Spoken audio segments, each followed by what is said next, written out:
radio for the masses. Headline edition, July 8, 1947. The Army Air Forces has announced that a flying disc has been found and is now in the possession of the Army. If the game is rigged, change the game. Game changer. I occasionally think how quickly our differences worldwide would vanish if we were facing an alien threat from outside this world. This is Fade to Black with your host, Jimmy Church, on the Game Changer Radio Network and KGRA, the Global Radio Alliance. I need your help to get to the year 1985. You're listening to Fade to Black with Jimmy Church on the Game Changer Network. Good evening. All right, Fade to Black. Bespoke Radio. For the masses. Yeah, man. Woo! How you doing? Today's Monday, May 24th, 2021. 145 days into the new year. Only 220 days left. Let's do this, man.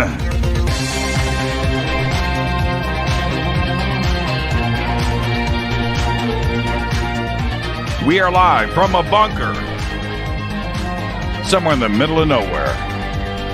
A total undisclosed location. But it's beautiful. It really is. Good to be back. I would like to welcome everybody listening all around the world, all across the United States. Hither and thither, to and fro, back and forth, up and down, east and west, north and south, far and near. This is Fade to Black for KJCR, the Game Changer Network, and KGRA, the planet. I'm your host, Jimmy Church. What is cracking, everybody? Hello to all of you. Bunker Camp, KGRA, Facebook, YouTube, TalkStream Live, Spreaker. What's cracking, everybody? How you doing? All right. I'm going to let all of you know that this morning I was up at 5 a.m. I'm going to go with 3 hours sleep. 3.5. 3.5 hours sleep. Got to bed about 1 in the morning. And up at 5. And been flying all day. And I got to the bunker today at about 3:30 in the afternoon. Immediately jumped into work and doing all of the stuff that I normally do all weekend long. Compressed all of that into just a couple of hours. But I'm here and ready to go. We've got an amazing week in front of us. I'm going to say this a couple of times tonight, and I'm going to do it in a little bit. But I'm going to say this really quick, and I mean this. I want to thank all of you for your energy and your support, your comments, and everything over this past week. It's been a very trying time, but I really appreciate it. My family appreciates it, and they saw all of it, and it means a lot to me, and we needed it, okay? And there you go. I think I posted earlier today, and I'm not going to go into this at length at all. Maybe as time goes on. I just got another text from my mom. Now, right before the show, I'm like, Mom, I'm literally going on the air.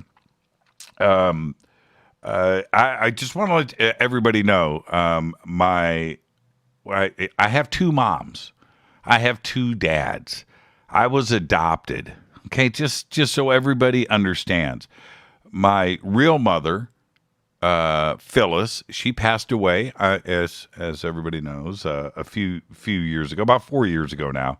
That was my real mom, who I hadn't seen in 40 years. I hadn't seen her since I was a young kid, and I didn't get a chance to see her before she passed away. I tried, but there you go. But I was adopted, everybody. I was adopted. So I have two family. I have my birth family, and my brothers and sisters and everything. But I was adopted, and this is my adopted mom. Her name is Sharon. She's the best. And that's who just texted me. So when you hear, I thought Jimmy's mom died. Well, she did, but that was my real mom. So it's my adopted father, John, who I rushed home to see this week. And again, I keep all of my private life private and things like that. It's, that's my life, and I don't share these things with anybody, really. I mean, it's just my private life. Okay, so anyway, just so you guys maybe understand in the future what I'm talking about, you'll understand what's going on. Again, I've been up since 5. I've been flying and traveling and changing planes and driving and doing all those things today. But I'm good. I'm good. I want to thank all of you for your support. All right. Tonight, this is a very big show, part of a huge week here on Fade to Black. Tonight, Danny Sheehan is with us. Now, we have been following a lot of this drama and stuff and rumors and things and stuff and claims that have gone down over the last 10 days in this community. Danny Sheehan has found himself right in the middle of all of this. And I called him last week. I said, man, it's going down. He said, it is. I said, okay, you ready to talk, Jimmy? I said, I am, Danny. Are you? He said, let's do it. First crack at it is today, Monday. So there you go. Danny Sheehan is with us tonight. It's going to be a great conversation. You stay right there. Tomorrow night, live from Roswell, New Mexico, Don Schmidt is with us with a very big announcement tomorrow night. Wednesday night, Sean Stone. That's right. Sean Stone is with us, and he's going to be discussing his new film, which is called Best Kept Secrets. And this film, Sean's the director, is going to premiere at UFO MegaCon. So we're going to be talking about this Wednesday night. Very excited about this. Sean is out of country. He will be back in country tomorrow. Wednesday, he's on with us here on Fade to Black. And then, of course, Thursday night this week will be Fader Night. I promise you. We haven't had Fader Night now for 2 weeks. 3 weeks? Incredible. But we will do that this Friday, or this Thursday night will be a Fader Night. All right, let me get straight to it. I am going to be at UFO MegaCon. It is June 6th through the 12th in Laughlin, Nevada. I want everybody to go get your tickets. Sean Stone's going to be there. I want you to go get your tickets. Click on the banners over at jimmychurchradio.com. It's Laughlin, UFOMegaConference.com. Go and get your tickets. A live in-person conference. It's going to be awesome. 7 days. And I will see all of you there. I posted up today another conference that I'm doing with Linda Moulton Howe, Nick Pope, Richard Dolan, Billy Carson, and myself. And this is a 10-hour event. It's actually 11 because we are going to do a roundtable at the end of the 10 hours with all 5 of us together. I've got all the links up, and it is July 17th, which is a Saturday. It's a big event. Now, I know that everybody wants to do live events, and that's what I'm all about. But this particular event is would have always been online. This is a very special presentation where it's called The Best of the Best. So with Nick and with Linda and with Richard and Billy and myself, we're all going to do a 2-hour presentation. It's the best of the best. This is going to be an incredible event. To have all 5 of us at one place is it's going to be extraordinary, and I cannot wait for that. I've got all of the links up, and I'll be letting you know more about it later. Okay. All right. You know what? Let's just get straight to it. Let's get to Let's get to the breaking news. You can follow me on Twitter at JChurchRadio. Hashtag F2B is the sandbox. Hashtag F2BQ is Fade to Black questions. Of course, email is jimmy@jimmychurchradio.com. All right, let's get to the breaking news.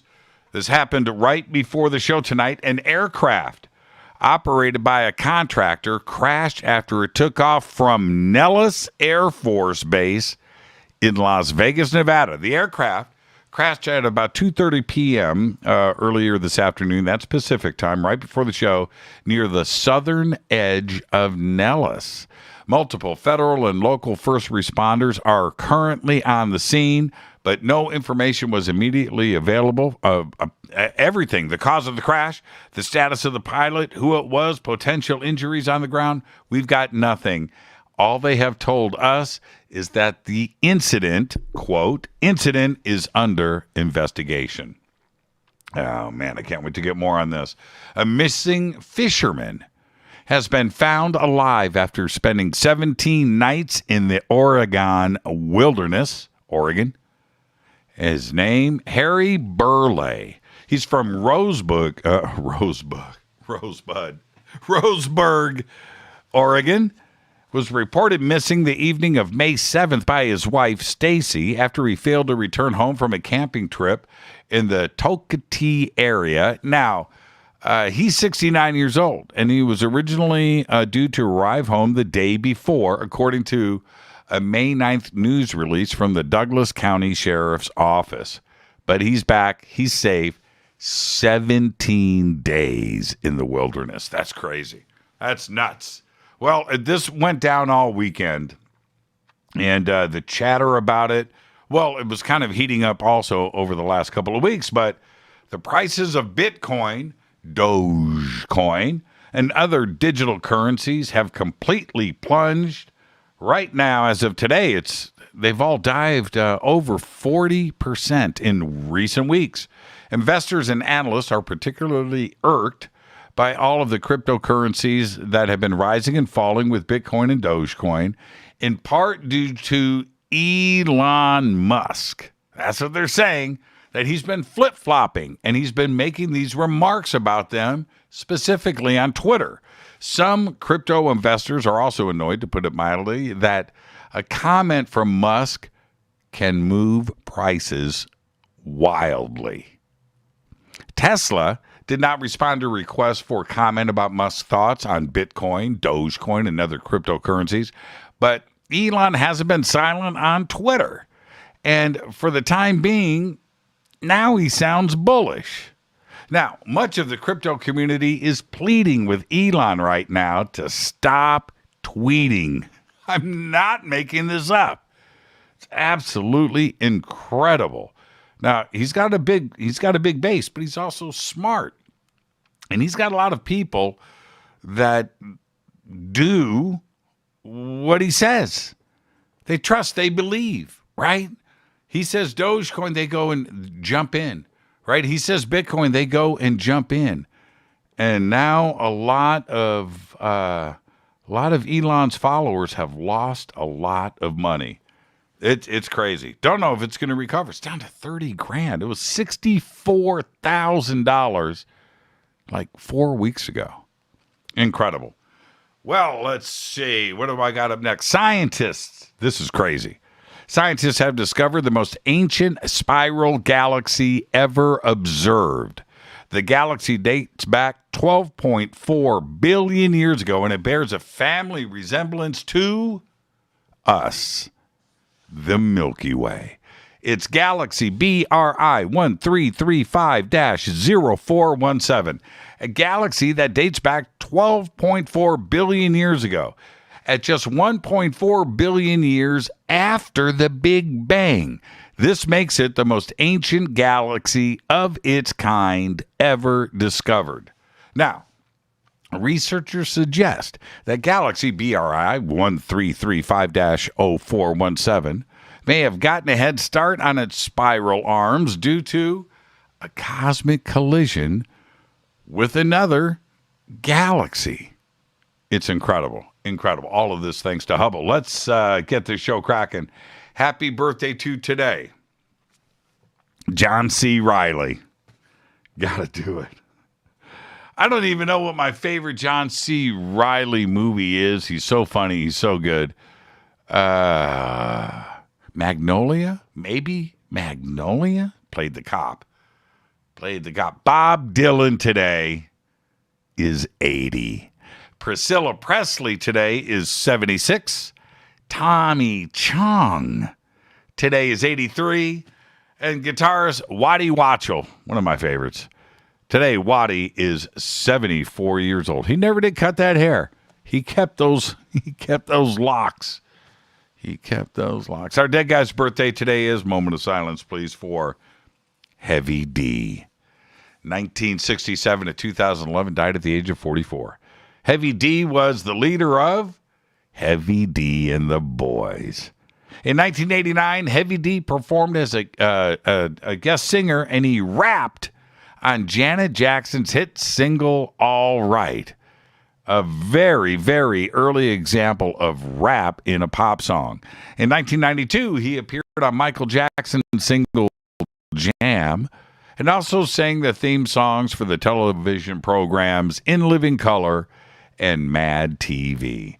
Heavy D died on November 8th, 2011, walked out of his house, collapsed at his home in Beverly Hills, California. Aneurysm. That's it. That's what did it. At the age of 44.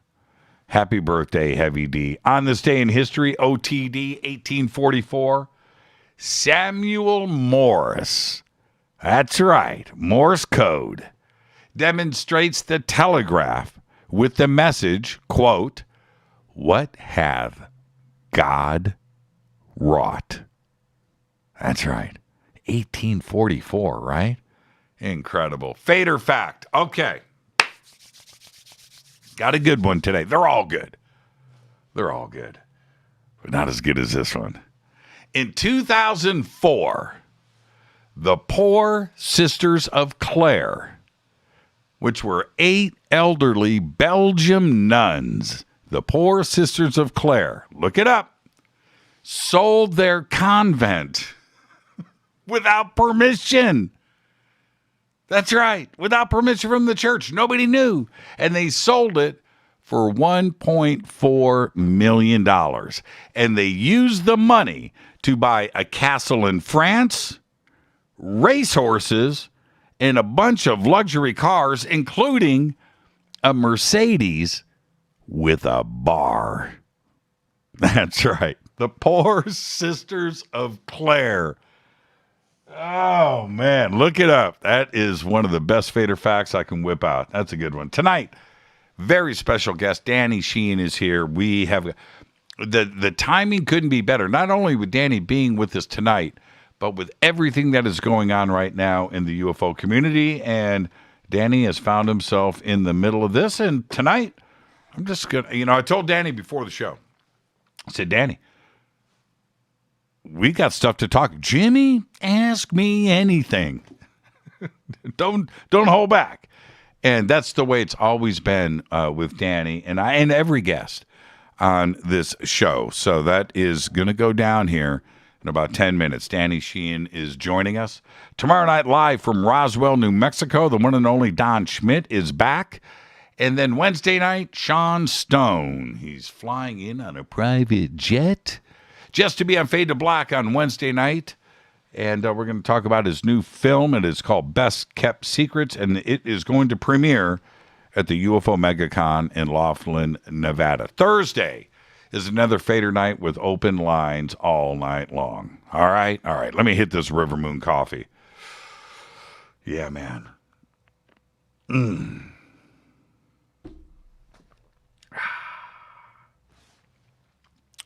rivermoonwellness.com. I like my coffee, Doc. I've been up since 5 a.m., folks. Yeah. Man, flying for 7 hours today with a mask. Flights were packed, though. No empty center seats. No. I took 4 flights this past week. Everyone sold out. Everyone just packed. Everybody had a mask on. It was trippy. Okay. All right. I said this earlier. I said I was going to do it again. I want to thank all of you for all of the positive energy that you sent my family over the weekend. Much appreciated. That stuff always works, man. It does. And I will always try to keep my personal life private, but let me say this. I was able to visit with my father, John, who adopted me and brought me into his family and was always there for me when I needed him. And I know that not everyone gets the opportunity to be there during this type of difficult time, right? You don't. Sometimes things happen suddenly and you don't get the chance to do and say the things that you want and need to do, right? And you miss that opportunity. But I did. And for that, I am forever grateful. But here's the deal. He was just a great guy. And he's still with us, by the way. I'm saying was. Oh, man. I don't want to lose it on the air. But I wanted to say this. I wanted to share with all of you that we really didn't have any issues that needed to be dealt with. And that's rare. We pretty much dealt with things as they happened over the years. And even that stuff wasn't that traumatic. So I was very lucky. I was a very lucky kid. He's a great man. Still with us tonight. He is. And if anything changes this week, I'll let you guys know. Okay, but yeah, we didn't have any issues. We did. But just looking back, we were talking all weekend, me and my brothers and my mom and stuff, and we kind of laughed at those issues. It's just lucky. But I'll say this. I think I messed up his really nice Yamaha turntable. His YPD 71. I still know the model number to this day. His YPD 71. Look it up. Post a picture. That was Yamaha's top shelf. Still is. Top shelf turntable, man. YPD 71. I messed it up. And I never came clean about it. I didn't. I just left it, right? And he was out of town, came back, and I remember he went to drop a needle on a record that he did every night, sat in his chair with his headphones on, and that turntable wasn't working, man. And he fixed it. It was all good, but I think he probably knew and just didn't say anything. And he was just that kind of man. And I'm saying that past tense now because that's where I am. But there you go. I messed up his turntable. That YPD 71. Anyway, all right, moving on. I had to come clean on that one thing. I should have done it in person. Anyway, on Saturday night, I got together with some old friends from high school. And I want to thank Michelle. Lump in my throat, people. Just deal with it. I want to thank Michelle Stokes for putting it together. I texted her last week. I gave her one thing. I'm coming to town. Go. Right? And she handled everything just with that. And I'll tell you guys about everything on Thursday night, and I'll post some pictures. It was really cool. But anyway, Michelle comes running in the room on Saturday night, and she's yelling. We were downstairs in their family room thing. She's like, Jimmy, come here. I was like, what? I get up. She takes me upstairs outside in front of the house where Julie Pfeiffer, another friend of mine of 40 years, is standing in the street with her iPhone pointed at the stars. And I was like, uh-oh, right? What's going on? So I walk down, turn around, and look up to where she has her phone pointed, and there it was. Elon Starlink. Holy crap. They didn't know it was Starlink. They just thought it was UFOs. But I look up, there it is. I finally got to see Starlink. There's a first time for everything. And the first time you see Starlink, friggin' mind-blowing. That is crazy town. I just stood there staring up at the line of lights moving across the sky, and I didn't get the full 60, by the way. I did see about 7 or 8. It happened so fast, but they were just strutting their stuff, man, going across the sky, and then they just went away. I thought that they would hang up there for a while, but they didn't. The whole thing lasted for just a few minutes, man, but it was breathtaking. Really, really cool to see. And later, we got text from people around Indianapolis taking pictures of what they saw. And some got the full 60 satellites, 50, 60 satellites all in a row. But I don't know what the difference was. Our angle, maybe? I don't know. But I'm going to say 8, maybe 10, scooting across the sky. It was insanity. Now, one other thing. Let me get this in. Julie's husband, Bruce, he's in that picture that I posted, the 35-year pic that I posted, and he's to my right in those images. And he told us about that night, this past Saturday, he told us about his UFO sighting when he was 7 years old. We were outside, Starlink and everything. And I've known Bruce for 40 years. And some of you may remember when Bruce called into the show one night and shared his experience with us, right? Well, today Michelle texted me and said, "What episode was that? We want to check it out." And I laughed. I told her, I said, "Man, that's 500 shows ago, 750 shows ago." I have no idea, Michelle. But I told her the Fadernauts know these things.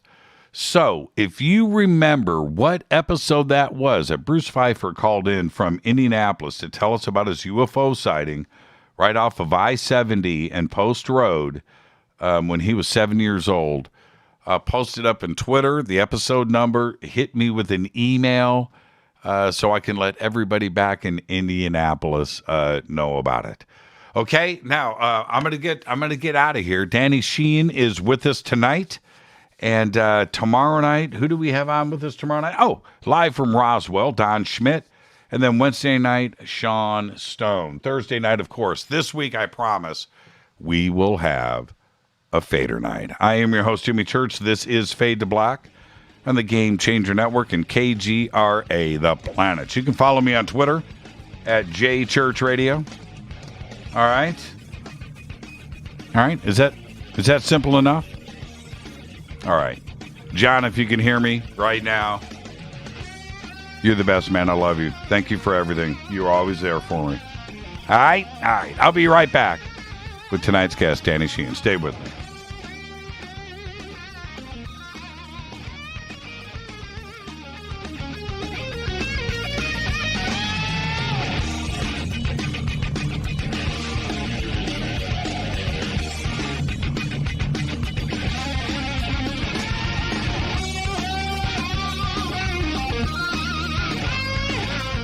This is Nicole Church, daughter of you-know-who, and you're listening to Fade to Black on JimmyChurchRadio.com and the Game Changer Network.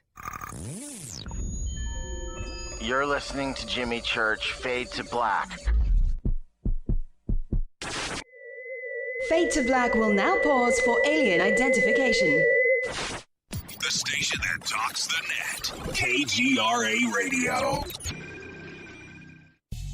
This is Jimmy Church, and I'll be at the UFO MegaCon this June 6th through the 12th, 2021 in Laughlin, Nevada. The Laughlin UFO MegaCon is unique. It's 7 days of education and disclosure. It's unlike all other UFO conferences. The Laughlin UFO Mega Conference specializes in bringing you new people, offering new information and disclosure. All of this is offered at prices so low you can actually afford to be there. For instance, 7-night hotel packages, 1 or 2 people, start at just $320 inclusive. Education and disclosure is why the Laughlin UFO Mega Conference exists. Join us for all 7 days, or a half a week, or just a day or two, but join us. Go to LaughlinUFOMegaConference.com. Register now. The only thing keeping you from being with all of us is you. Just go to LaughlinUFOMegaConference.com.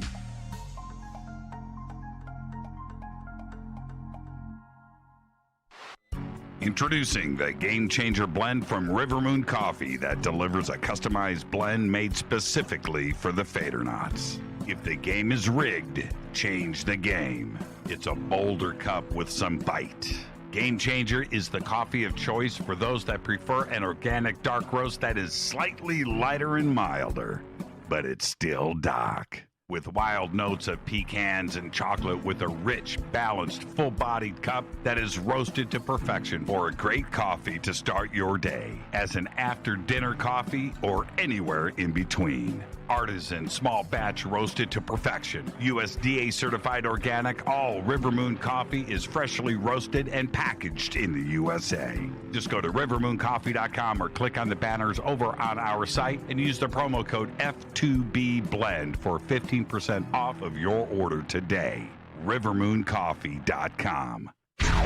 This is the only way forward. This is Fade to Black. Make contact. KGRAradio.com. This is Jimmy Church of Fade to Black, and you can get our podcast for just $2 per month. All you have to do is click on the podcast banner over at jimmychurchradio.com. Hi, folks. It's troubling times, and fear is pushing emotions, which in turn pushes health the wrong direction. Do you ever get an ache because life is uneasy? Try Life Change Tea at GetTheTea.com. Life Change Tea works on your digestive tract, helping to move food through quicker and comfortably so your health is spot on. Life Change Tea may not help with world issues, but it will help with your digestive issues. A glass a day helps keep the intruders away. So, change your life today. Log on to GetTheTea.com. That's GetTheTea.com. If your health game is off, get on by ordering Life Change Tea. GetTheTea.com. And while you're on our site, look around at the great non-GMO organic supplements. And if you're a sales shopper, go to our specials page and see what's for you. I've been drinking the tea for 12 years and I'm sure glad for its health benefits. Again, that's GetTheTea.com. GetTheTea.com. The tea that makes you go. Fadernauts. When you think about the future of our country and where we're headed, do you wonder about the food supply? I do. Disruptions in the food supply chain could be disastrous, and they usually occur with little warning. That's why the smartest thing you can do today is to stockpile emergency food, water, and other essentials. I personally recommend My Patriot Supply. They're the nation's largest emergency preparedness company, serving millions of customers for more than a decade. In fact, they're the only source my family trusts for our preparedness plan. You should too.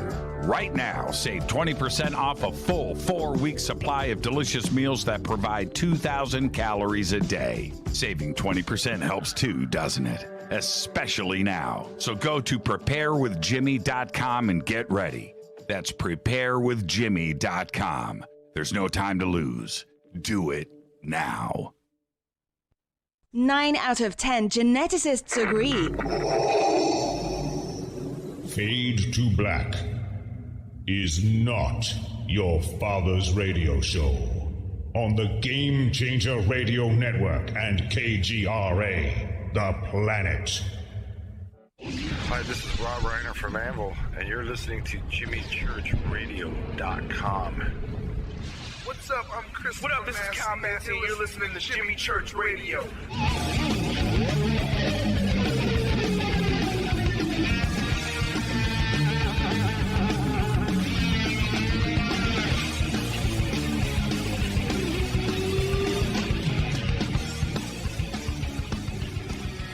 Welcome back. Fade to Black. I am your host, Jimmy Church. What a great week we have. Tonight, Danny Sheehan. Tomorrow night, Don Schmidt. Wednesday night, Sean Stone. Thursday night, Fader Night. I love my job. I do. I love my job. Tonight, Danny Sheehan. And we are in the middle of some of the greatest and craziest times in ufology and the subject of UFOs and ET.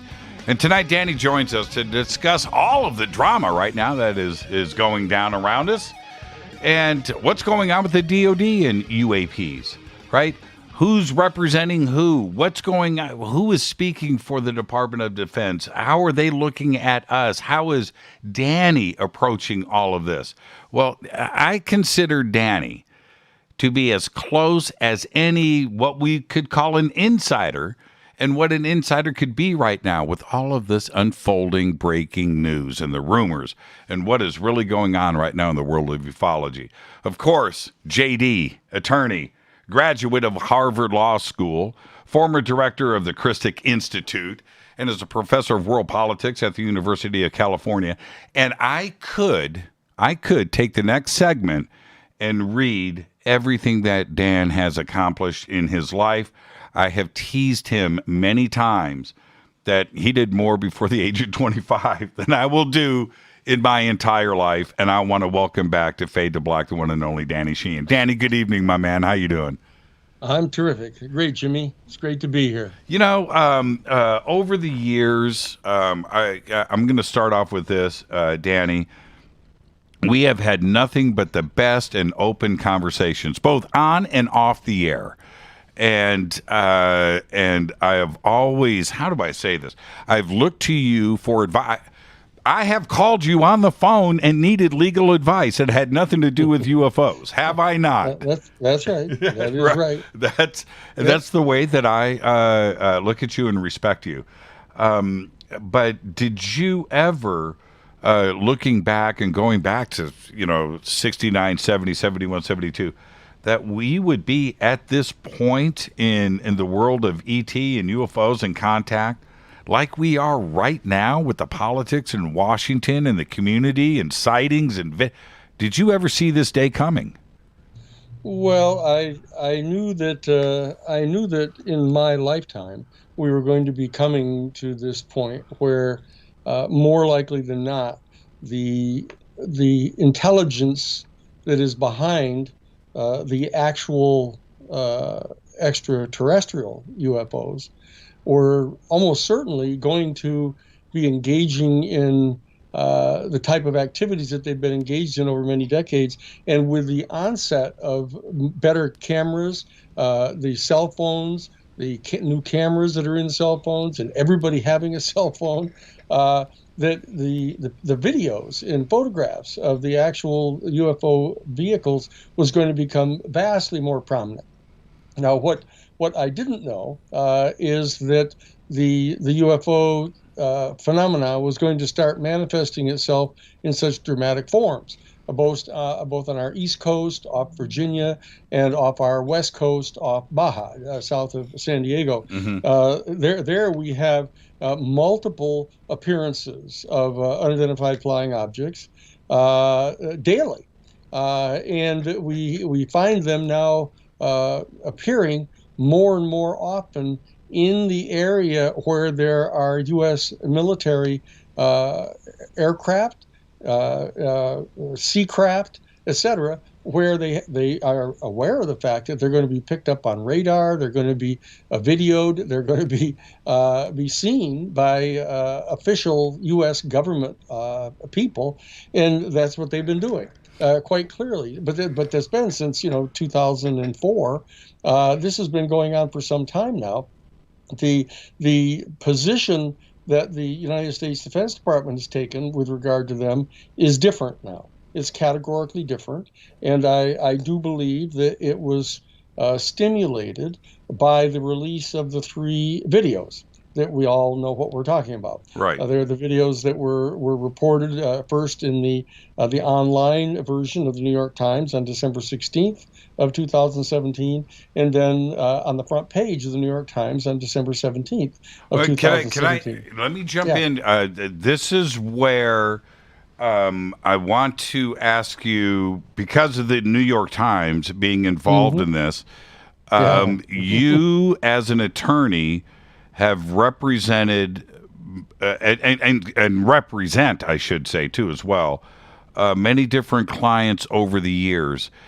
Can you speak as an attorney on the behalf of these different individuals that I'm going to bring up through the show tonight. And one of them may be like the New York Times, for example. We have the Department of Defense. We have Lou Elizondo and other groups. Is it okay as we proceed for you to speak on their behalf as their attorney? Well, not on their behalf. I mean, I can speak, for example, when I was at the Cahill Gordon law firm in New York City, I represented the New York Times in my official capacity as one of the legal counsel in the litigation that was brought by the Nixon administration to try to get a federal court injunction to stop the New York Times from publishing the Pentagon Papers, the 47 volumes. That's right. Of the papers. But I was in the meetings. I was the one who received the call from Jim Goodell, who was chief counsel for the New York Times, when they got the Pentagon Papers. I had come to know Jim because I was writing the amicus briefs on behalf of the New York Times in the case to establish the right of journalists to protect their confidential news sources, because I had been retained by NBC to represent the NBC journalist in that case. Now, the fact is, I was representing the NBC journalist before the Cahill firm was representing him.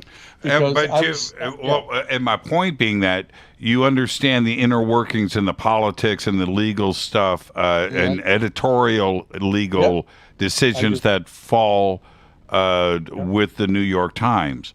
So I was involved in those, yes. Yeah, and now, did you or do you still represent the Disclosure Project that for Dr. Greer? I know that you did many years ago. Do you still represent? Yeah. Yes, I do. Okay. I represent the Disclosure Project. I represent Lou Elizondo. I represent the Romero Institute. I represent a number of the different people. The cases are still alive, still ongoing. Right. Now, the Disclosure Project is still ongoing, as is the citizens' hearings that were in 2013. They're still active, and so I represent them as well. Okay, so the speaking of Lou Elizondo, I remember you and I having conversations on the show and privately, and that you have said other stuff about TTSA. Oh, yes. Which were, well, I was in agreement with, by the way. But anyway, you held before I represented him, before he reached out to me. Well, that's actually. right. Yes. Yeah, exactly. Yes. So being critical of TTSA and what may or may not be going on there, everybody can have an opinion, and you had yours. You didn't represent TTSA. No, but no, you were very critical of TTSA, but now you represent Lou Elizondo, who was then part of TTSA, who has since left. When did you start representing Lou? Was it when he was still at TTSA or after he left? Before he left. Okay. What happened is that Lou resigned from the Defense Department and became an employee of the To the Stars Academy within a matter of 2 weeks or so.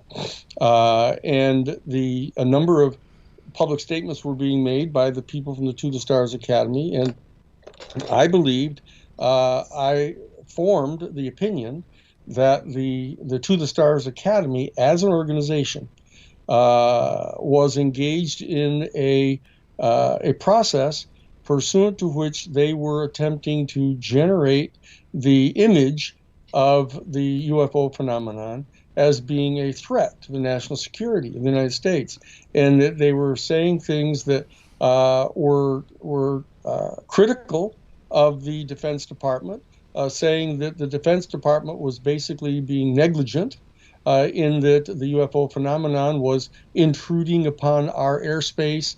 They were hovering near nuclear facilities.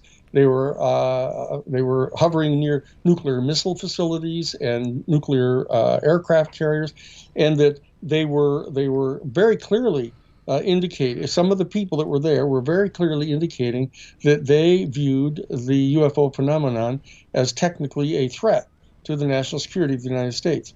That I reviewed the backgrounds of all of those people.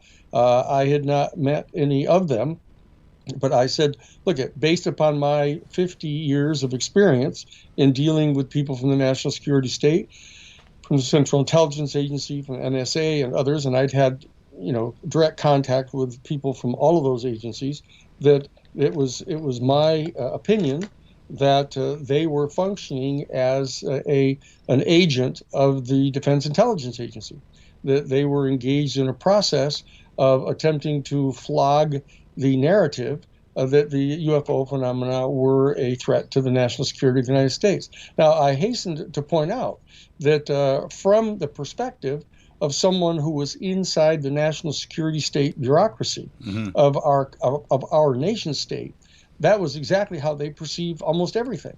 That they actually follow a protocol of believing that anything that they see that cannot be eliminated as a threat to our national security, they perceive to be a threat to our national security. Right. And I pointed out that I thought that was a very unfortunate perspective for people to have in light of the importance of our relationship with people from an extraterrestrial civilization. I thought that antagonistic, dialectical, confrontational, adversarial perspective toward them was dysfunctional. And I thought that we should not allow the national security state bureaucracy to determine the perspective that our American citizens had on this issue. And so that I thought that prior to that time, the United States Defense Department, as you're well aware, had been taking the bizarre position that these weren't even real, that these weren't true, that virtually every one of these instances was either swamp gas or lights reflected from a lighthouse off clouds, and they came up with these absurd explanations for these things. Or that people were crazy. They imagined it, they made it up, or it was a hoax. That was another piece of it. That's right. Yep. And Richard Dolan had done extraordinarily great work when he was doing the research for his PhD in history at UPenn, where he was digging in and filing Freedom of Information Act demands, and he got access to previously classified internal documents from the CIA and the Defense Department in which they explicitly talked about having a protocol of discrediting people who saw UFOs or reported UFOs, even under the point of consciously destroying their careers in order to try to discredit them, and that they had this conscious program of doing that.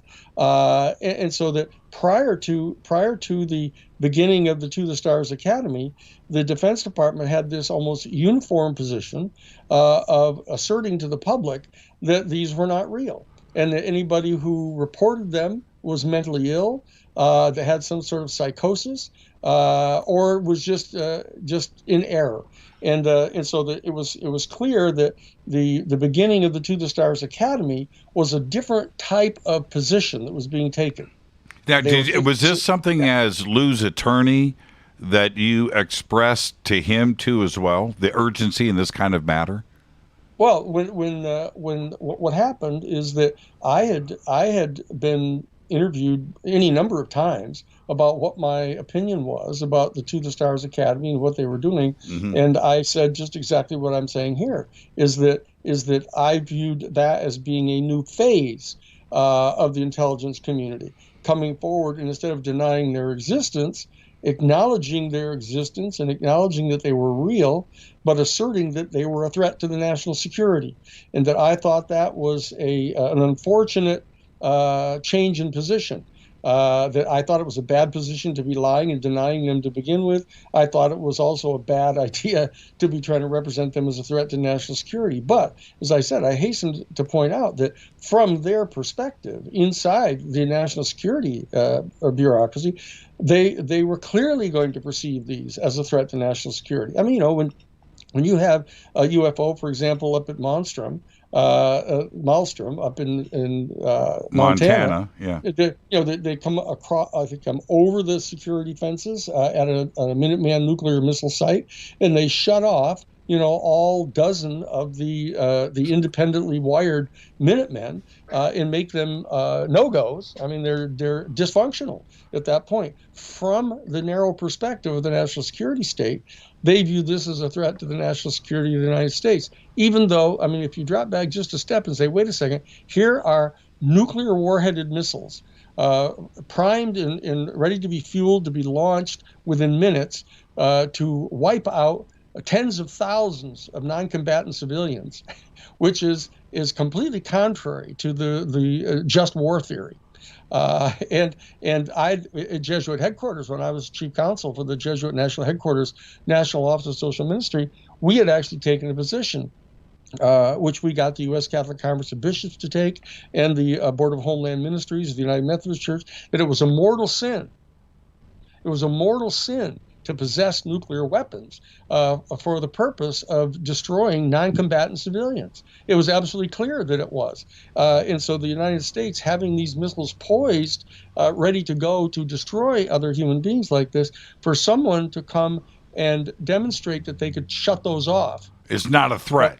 It's not a threat to the national security of the United States, but it's a threat to the national security state bureaucracy.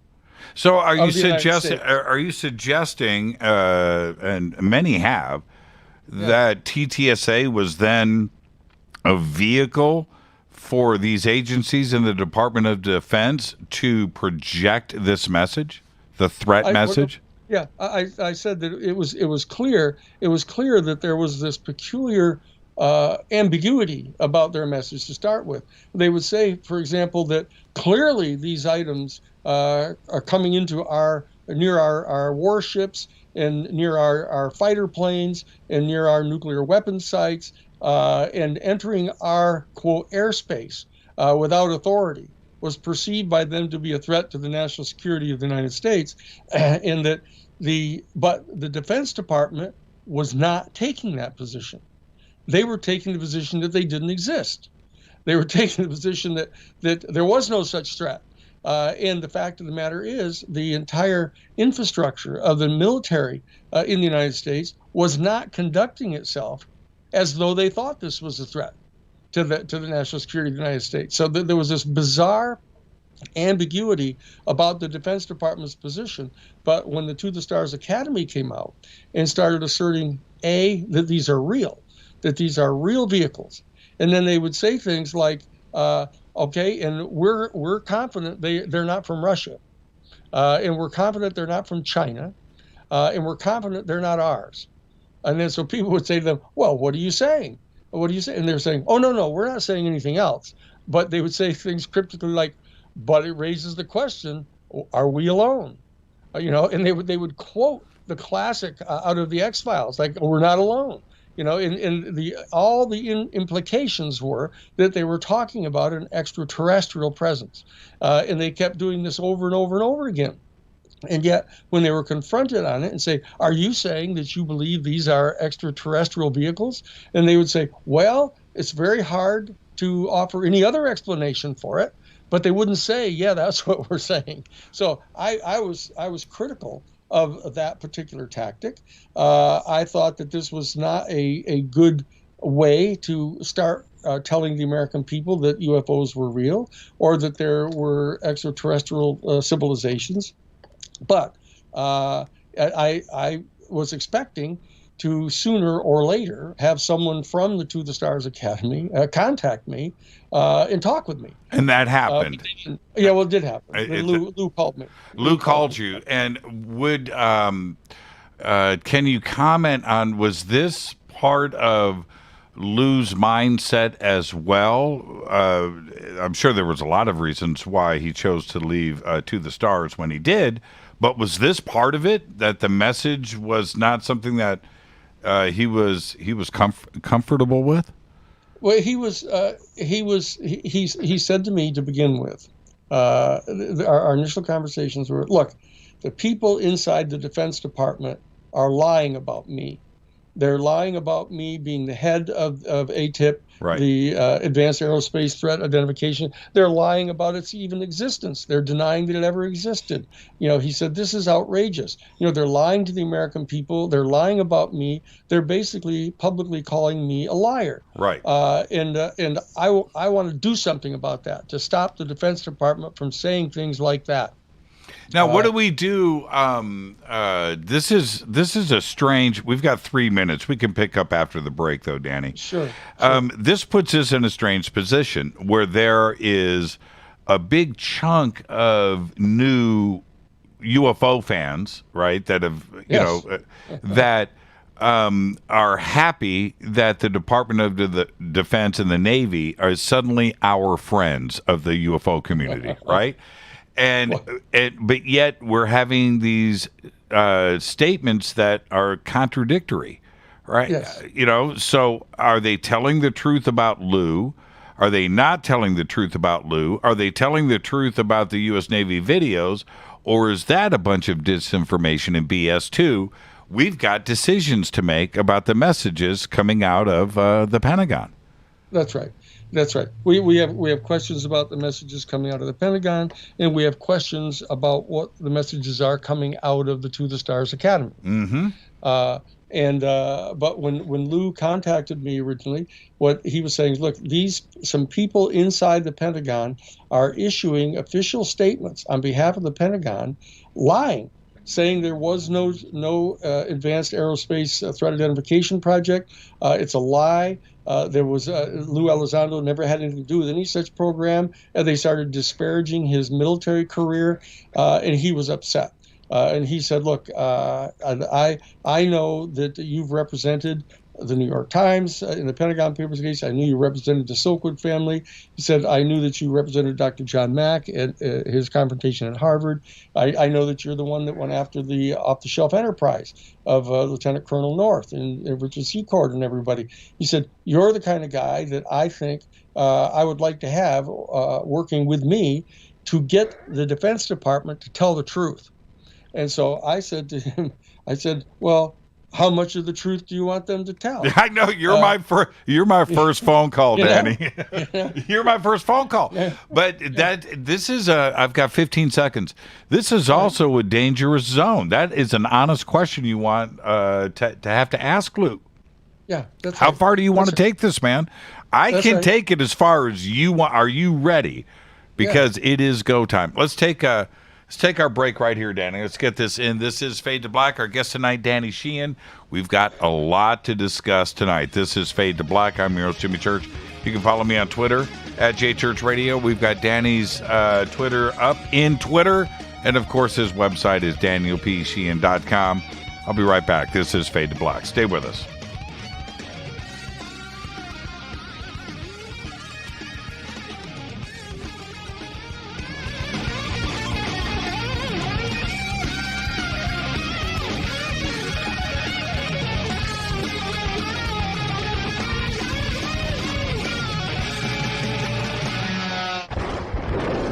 This is Fade to Black with Jimmy Church on the Game Changer Radio Network and KGRA, the Global Radio Alliance.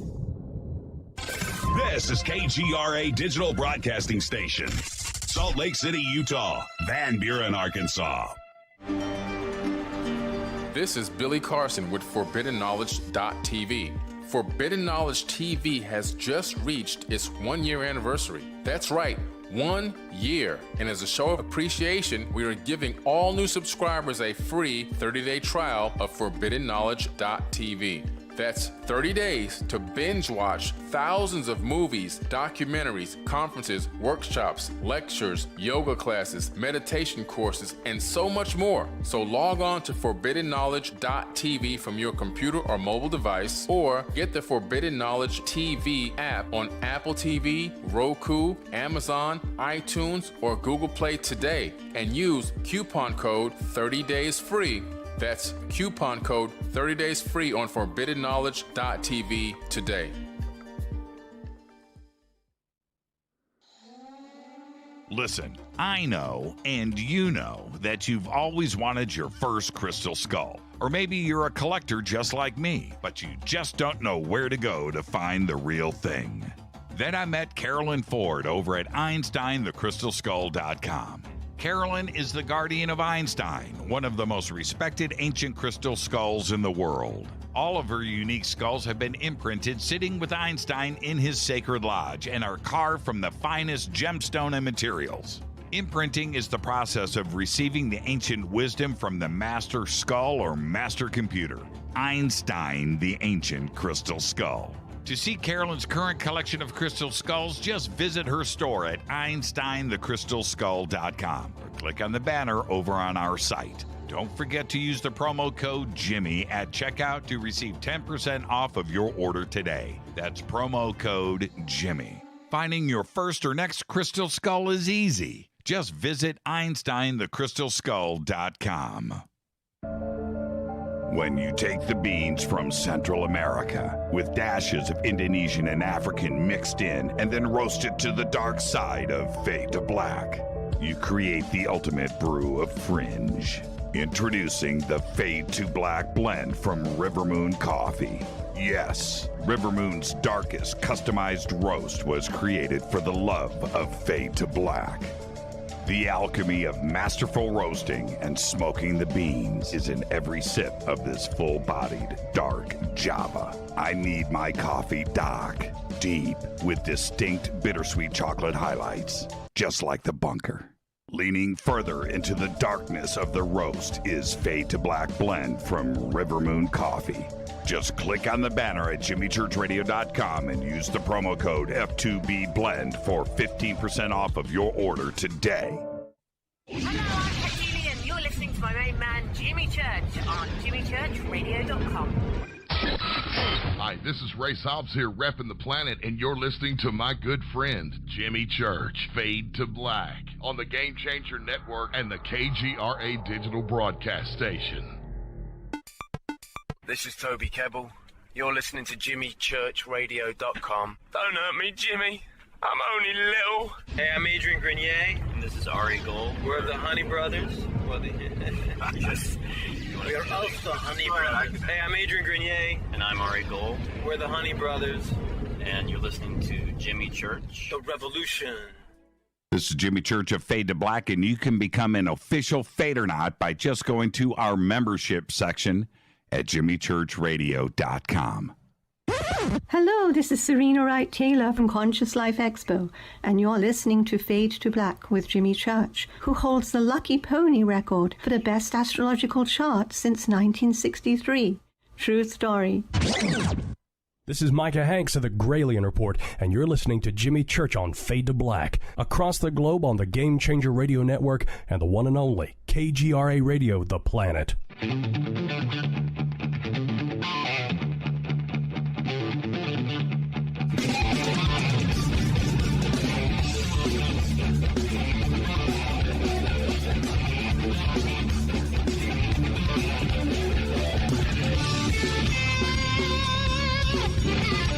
Welcome back, Fade to Black. I'm your host, Jimmy Church. Tonight, Daniel Sheehan is with us. I call him Danny. That's because when he picks up the phone, he literally says, "This is Danny." Daniel Sheehan. Now, this conversation, I'm really enjoying, Danny, for a couple of reasons. And one of them, I lost Danny. Hold on. Danny, are you there? Oh, I can't believe it. I lost Danny. Let me do this. And let me do this. Okay, hold on. Hey, Danny, you know we're live on the air, right? Yeah. Yeah, just stay right there. Pick it up. Okay. We're live on the air. If I have to, we'll switch to phones. But he froze up. This is... See, right now, this is what goes down when you're talking about, okay, I think we got him back. We got Danny back. We got. Okay. See, this is what happens, man. You start talking about the DOD and the agencies. Just felt. This is what happens. Yeah, this is what happens. Okay, let me ask you this. It approaching the Department of Defense and their statements about Lou and ATIP. Is this a court proceeding, or is this something that you can get them to come back and correct their statements? How do you approach that? Mm-hmm. Well, but before filing a federal civil lawsuit in the judicial branch, if you have a complaint against one of the agencies of the United States executive branch, like the Defense Department, the judicial branch is going to require you to, quote, exhaust all of your administrative remedies. If they have procedures inside the administrative agency for being able to cure a mistake that they've made, or to remedy some improper conduct that they're engaging in, you have to give them a chance to do it themselves voluntarily. Right. And so you have to initiate a procedure inside the Defense Department, either through the Administrative Procedures Act or through any other type of statute that might give them jurisdiction. In this particular case, there's an Inspector General's office. And if, in fact, you have a complaint against the Defense Department, you can go to the Inspector General's office, and it's sort of like a mini Attorney General's office, only it's not inside the Justice Department. This is before you go to the Justice Department against them, if they've been engaged in some sort of criminal act. So that what we did is Lou and I worked together to draft a complaint to file with the Inspector General's office, asserting a certain number of things. And they've taken the position that once we file this official complaint and they take it up, that we're not supposed to tell anybody what it is that was in the complaint, what their positions are, what they're doing about it, etc. Now, this is a position that's often taken by wrongdoers. For example, at Harvard University, when Harvard University started going after Dr. John Mack, who was the head of their Department of Clinical Psychiatry, which almost everybody, your listeners, know who he is, they took the position that we shouldn't talk about it. We shouldn't talk about the fact that Harvard University had convened this hearing and that they were excoriating John for his UFO research. We shouldn't say what they're saying at all. The same thing is true when I filed the Iran-Contra case against the off-the-shelf enterprise. James Lawrence King down in the Southern District of Florida said, Mr. Sheehan, I want to make it really clear now. You filed this major federal criminal racketeering complaint against these people, and you better not say anything about this at all. If you say anything about it at all, I'm going to summarily dismiss the case. Is that the position that has been taken right now with the Department of Defense?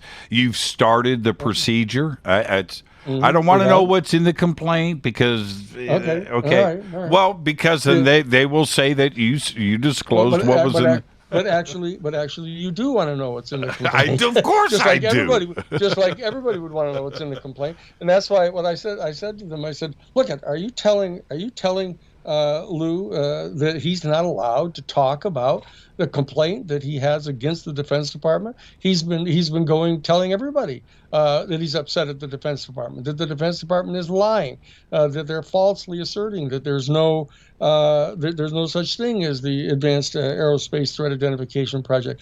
That he never had anything to do with it." Well, Lou did say on this program, it's part of the public record, that Susan Gao doesn't know her ass from the hole in the ground. So he said that publicly.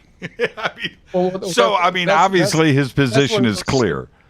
It's one of those stipulated facts. It's one of those stipulated. But the bottom line is that one can tell is all one needs to do is distinguish between what it is that Lou has said publicly about his complaint before he filed it, Right. about his complaining about the Defense Department, about his complaining about particular personnel inside the Defense Department, and you can probably guess what some of the content of his formal complaint were. Sure. He's filed the complaint. He and I went through this in some detail before filing it, we filed the complaint. Now, the thing to keep in mind now is there are several divisions inside the Inspector General's department, or his office, just like in the Justice Department. The Federal Justice Department has a criminal division, a civil division, an antitrust division. It has a civil rights division. It has a whole series of these different divisions. And a complaint that is made and filed with the Attorney General, the Attorney General has the responsibility for saying, well, look at which department or departments are going to have jurisdiction over this particular complaint. For example, if it's a black person who files a complaint saying I've been deprived of my right to vote in Alabama, then the Attorney General says, oh, I know what to do with this. I'm going to send it to the Civil Rights Division. They have a whole black voting rights area. And so there's a whole bureaucracy that has to sort of pass upon this and filter it through. That process is going on now in the Inspector General's office. Is there a UFO division that they would send this to? Oh, actually. Yep. I wish there were, yeah. Right? Yeah. Now, and at the same time, I knew you and I briefly talked about this last week. I want to save all of this for the show. We all know that the IG right now has publicly stated there is some type of UAP investigation audit. I don't know exactly what he is calling it. His office, I should say. But that's going investigation. Wanting to know about the actions that these different departments have taken with the UAP subject. That's a very interesting word, by the way, actions. But at the same time, did you file with the same office with the IG? So are there two? We filed it generally with the Inspector General. In the Inspector General's office, they have a thing called their hotline, and they make an original determination as to which one or more of those departments might be pertinent. And so that there are three of them to which has been referred already. One of them is the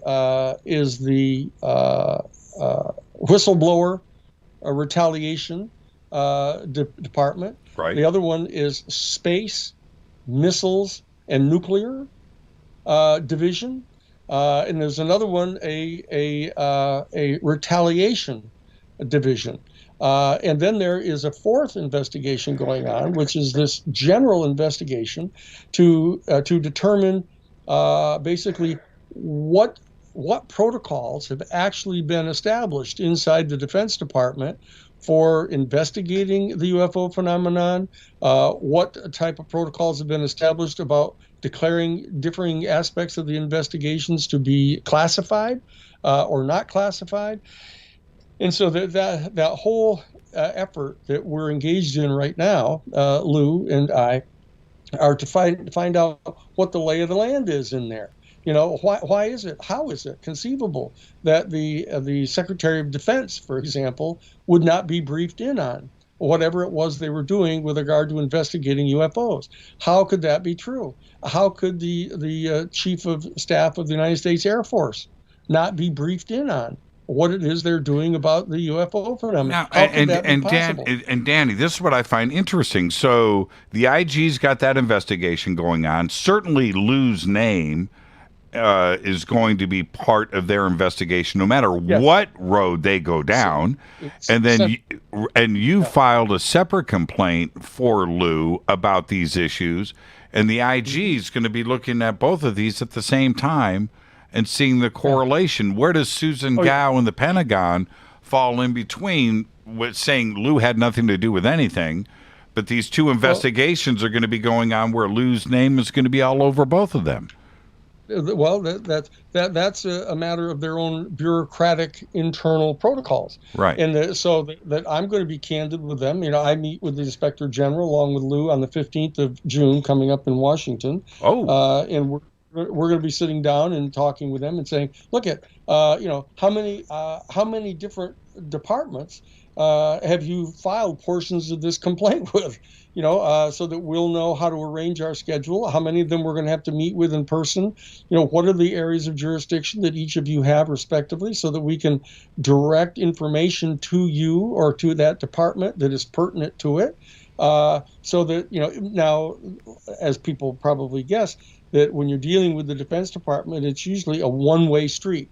They ask you questions, and when I ask them questions, I'm hoping that we're going to be able to establish a level of communication with them in which they're open and honest with us about at least facilitating the process so that we know how many different departments are investigating this, which portions of the complaint are going to be investigated by whom, and that'll become more clear. There's always this period at the beginning of a major action like this where everybody has to sort of know who the players are, get clear about what the rules are of engagement are going to be, who's going to be speaking for them, so these are all, there's an awful lot of walking around each other right now going on. There's kind of scoping each other out and them trying to figure out, what the hell is Sheehan doing here?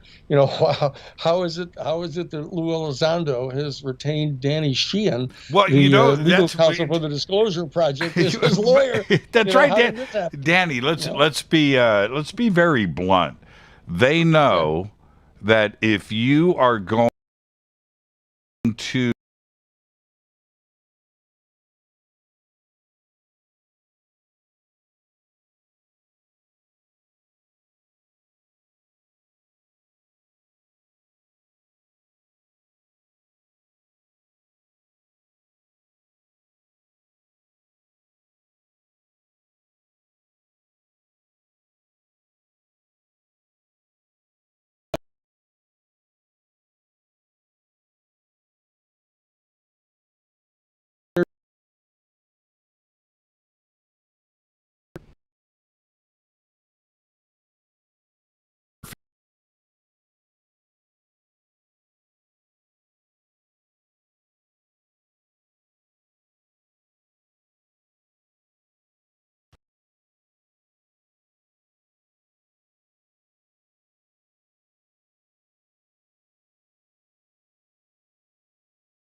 decisions about what to tell the committee and what not to tell them, Now, it's the Senate Intelligence Committee and the Senate Armed Services Committee to whom this report is supposed to go. But it's from the DNI that is going to be handing it in. The DNI, the head, the National Intelligence head, is actually going to be making their own decision. That office is going to make its own decision about what it's going to tell the Senate. But we don't know. We don't know what protocol could be having an entirely different set of information to filter this through. We don't know yet. Now, but the good news is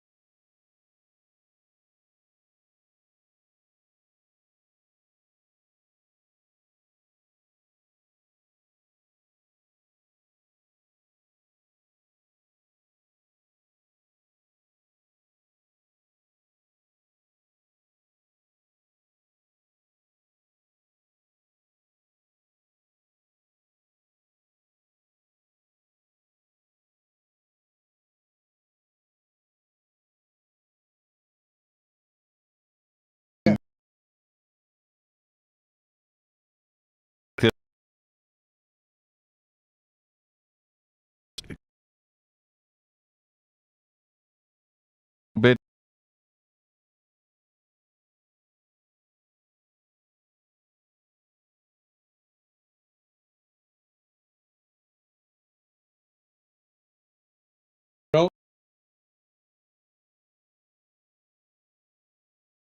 You know,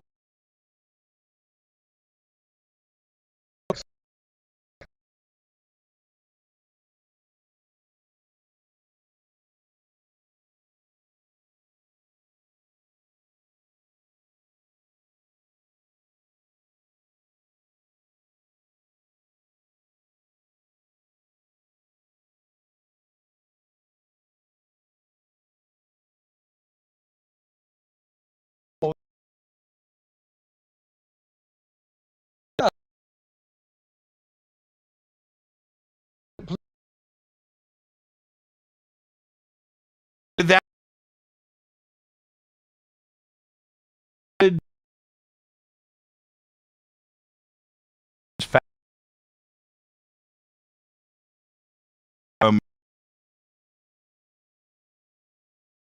I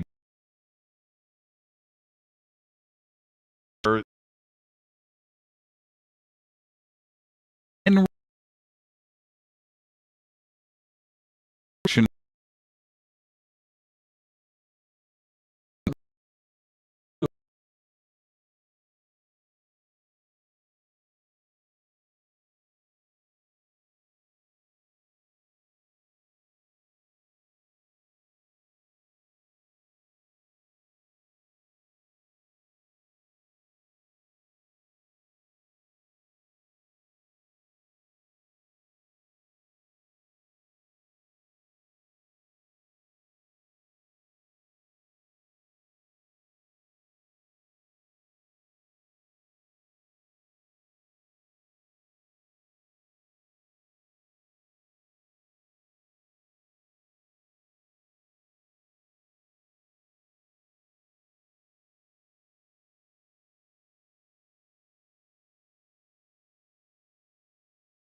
days or a half a week too, but join us. Go to LaughlinUFOMegaConference.com. Register now. The only thing keeping you from being with all of us is you. Just go to LaughlinUFOMegaConference.com.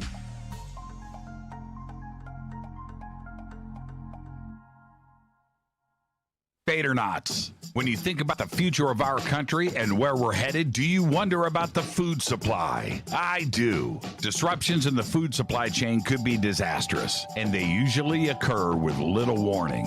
That's why the smartest thing you can do today is to stockpile emergency food, water, and other essentials. I personally recommend My Patriot Supply. They're the nation's largest emergency preparedness company, serving millions of customers for more than a decade. In fact, they're the only source my family trusts for our preparedness plan. You should too. Right now, save 20% off a full 4-week supply of delicious meals that provide 2,000 calories a day. Saving 20% helps too, doesn't it? Especially now. So go to preparewithjimmy.com and get ready. That's preparewithjimmy.com. There's no time to lose. Do it now. So, you love talk radio? Then you'll love TalkStreamLive.com. TalkStream Live is always on, 24/7 with the best streaming talk shows. Find your favorite talkers and discover some new ones. It's free, readily available online or on mobile with any smartphone or tablet. Finding your favorite talk shows all in one place has gotten a whole lot easier. Just go to TalkStreamLive.com. Be sure to download the free apps from Google Play or the iTunes App Store. You listen to us, and we listen to you. And so does the CIA. KGRARadio.com. You are listening to Fade to Black with Jimmy Church on the Game Changer Network. Oi, oi, I'm Reese Evans. You're listening to Jimmy Church. This is Revolution. The revolution will not be televised. The revolution is on radio. Ciao.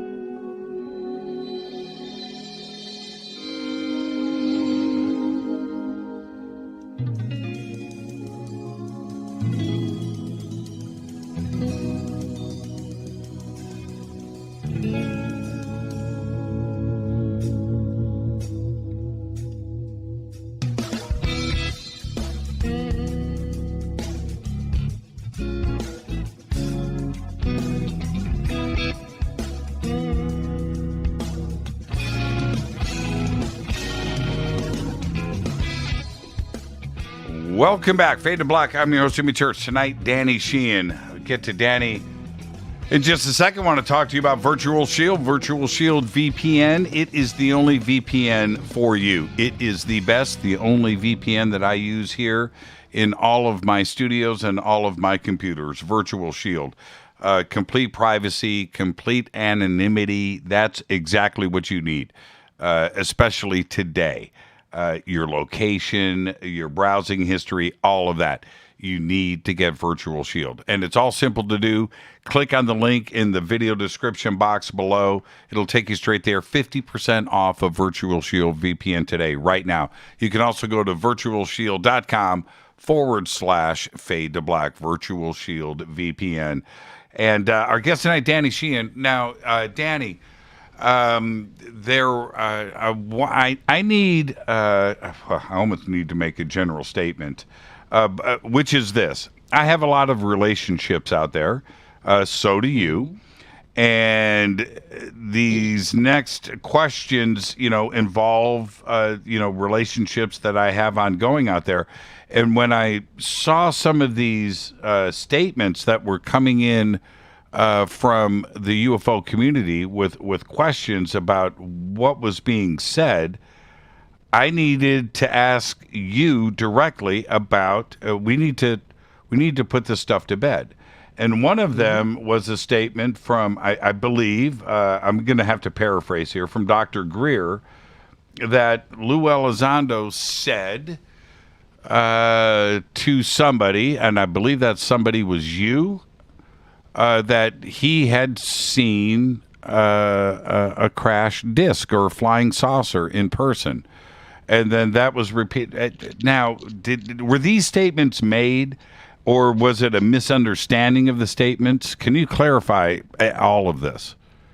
Well, it's what it is there were there's some information, some discussions that Lou and I had, because I have been, and Lou will acknowledge this to you, that I've been pressing to find out how much it is that Lou intends to make public about what it is he knows, and how far is he going to go to get the Defense Department to tell the truth. And in the context of those discussions with him, which are attorney-client conversations, of course, I've been trying to find out from him what the different issues are that are going to come up about, and there's all kinds of information that people have about, we have, like Lou says often, and so does Chris Mellon, that they're convinced that we don't have anything like this, that, like these craft that are being seen. Right. That travel at the speed of light and can, come from 80,000 feet to like 50 feet below above the surface of the ocean, then slow hover, go into the ocean and travel at 100 knots under the ocean. That we don't have any technology like that. And so, without broaching any attorney-client conversations I've had with Lou, I've pressed Lou on trying to find out whether or not he has been briefed in on any of the technology that we have. And that one might assume, without my going into our particular conversation, one might assume that I would ask him whether he's been briefed in on the efforts on the part of the various corporations, such as Lockheed Martin and Rockwell International and others, to back engineer any of the downed saucer information. That, of course, immediately raises the question of, has Lou been briefed in on whether there are any downed saucers in any material? Well, one would assume that. I asked him that question directly. I mean, we all want to know this, of course. Yep. And what did he say to you? He didn't answer. And of course he couldn't. Well, he's got a security oath, and I'm going to ask the question no matter what. And I asked him all kinds of questions like this, knowing it was a zone that he probably couldn't go into. I didn't expect an answer, but then again, I wouldn't be doing my job, Danny, right? No, that's right. No, that's right. It's and so I wouldn't have been doing my job without asking him. Of course, and so because I need to know what the potential areas are that he has been briefed in on, and what levels of security ostensibly pertain to any of the information that he's been given. And an issue came up about, as you know, Dr. Greer, not exactly in the context of the Disclosure Project. The Disclosure Project itself has been committed since at least 2001 to trying to get all of the information that the Defense Department has about UFOs revealed. But Dr. Greer has taken the position, as you almost certainly know, that he believes that the increased reporting of these UFOs that's taking place now by the Pentagon, acknowledging that they're real and talking about these numerous sites off Virginia and off Baja, he believes quite firmly that this is all a pretext using existent back-engineered technology. That our Lockheed Martin and the people at the Skunk Works, Ben Rich and the rest of the people have actually developed using materials taken from downed saucers. Yeah, extraterrestrial craft, not that's right, not of this star system, from somewhere else. Yes, that's right, and that he takes that position that he's convinced from what people he's spoken with that our the group that are the descendants of MJ-12 that group of private corporations and scientists, et cetera, that are functioning outside of the normal channels of the United States government, have in fact succeeded in back engineering these craft. And predicated upon that belief that Dr. Greer has, he believes that a substantial number, perhaps even a majority of the sightings that people have seen over the past decade or so are in fact ours, as he said. They're our now, vehicles. can Dr. Greer state that as fact, though? I don't know that he can. He says that he is convinced, and he is, as you know, things that Dr. Greer becomes convinced personally are true, he states as fact. Right. And you know that's a style that some people have, and so he has been declaring that as a matter of fact he is convinced that we have back engineered these things successfully, and therefore we're flying these things, and that therefore a significant plurality, if not a majority, of the recent sightings in the last 10 years or so have been our military people flying these things. And then he's taken the additional step of saying that he believes that this is all a precursor for undertaking a false flag operation, that they are going to stage a false flag attack by an alien species. And that is the ultimate dream of the national security state, to be able to have access to literally trillions of dollars to develop a whole new generation of weaponry to combat this threat from off planet. And that there may even be an ulterior motive to try to bring the whole world together to stop all of this strife, et cetera. I've stated when I was with Stephen back during the 20th anniversary of the Disclosure Project, we were down in Phoenix, Arizona, and I stated in the interview there that I didn't believe that. I didn't believe that's true.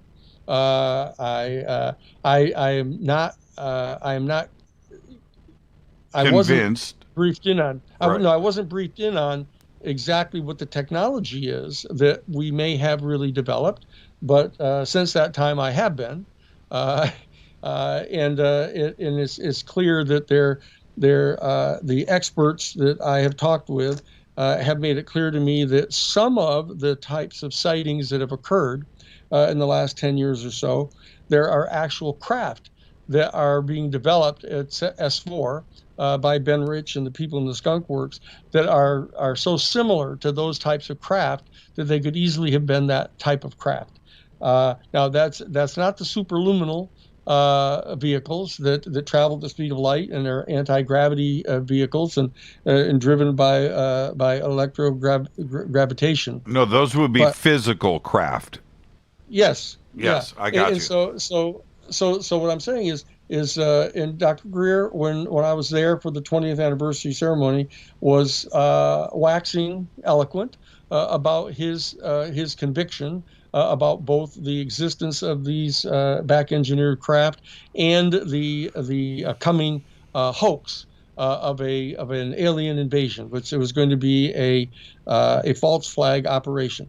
Now this 20th anniversary was 3 weeks ago. Yeah, probably something like that. Yes. Yeah, and so I said, I stated there in the interview that I didn't believe that. I was perfectly familiar with the background and history of false flag operations, and I knew that they're perfectly capable of it. I stated that in the interview, that they're perfectly capable of something like that. But I didn't think that this particular geopolitical moment that they were going to be doing anything like that. And so I stated that. And so that the issue came up about whether or not there were what the state of craft were, and whether or not Lou Elizondo had been briefed in on whether or not any materials had been recovered from downed extraterrestrial vehicles. And so, as you might guess, Lou and I have had that conversation. And so I did have that conversation with him about that question. And there some confusion arose as to whether, not between him and me, but among others, about whether he had seen any of these materials, whether there was some place where these materials were taken to, and then we started talking about the materials that had been put into possession of Bigelow Aerospace that are talked about in the New York Times.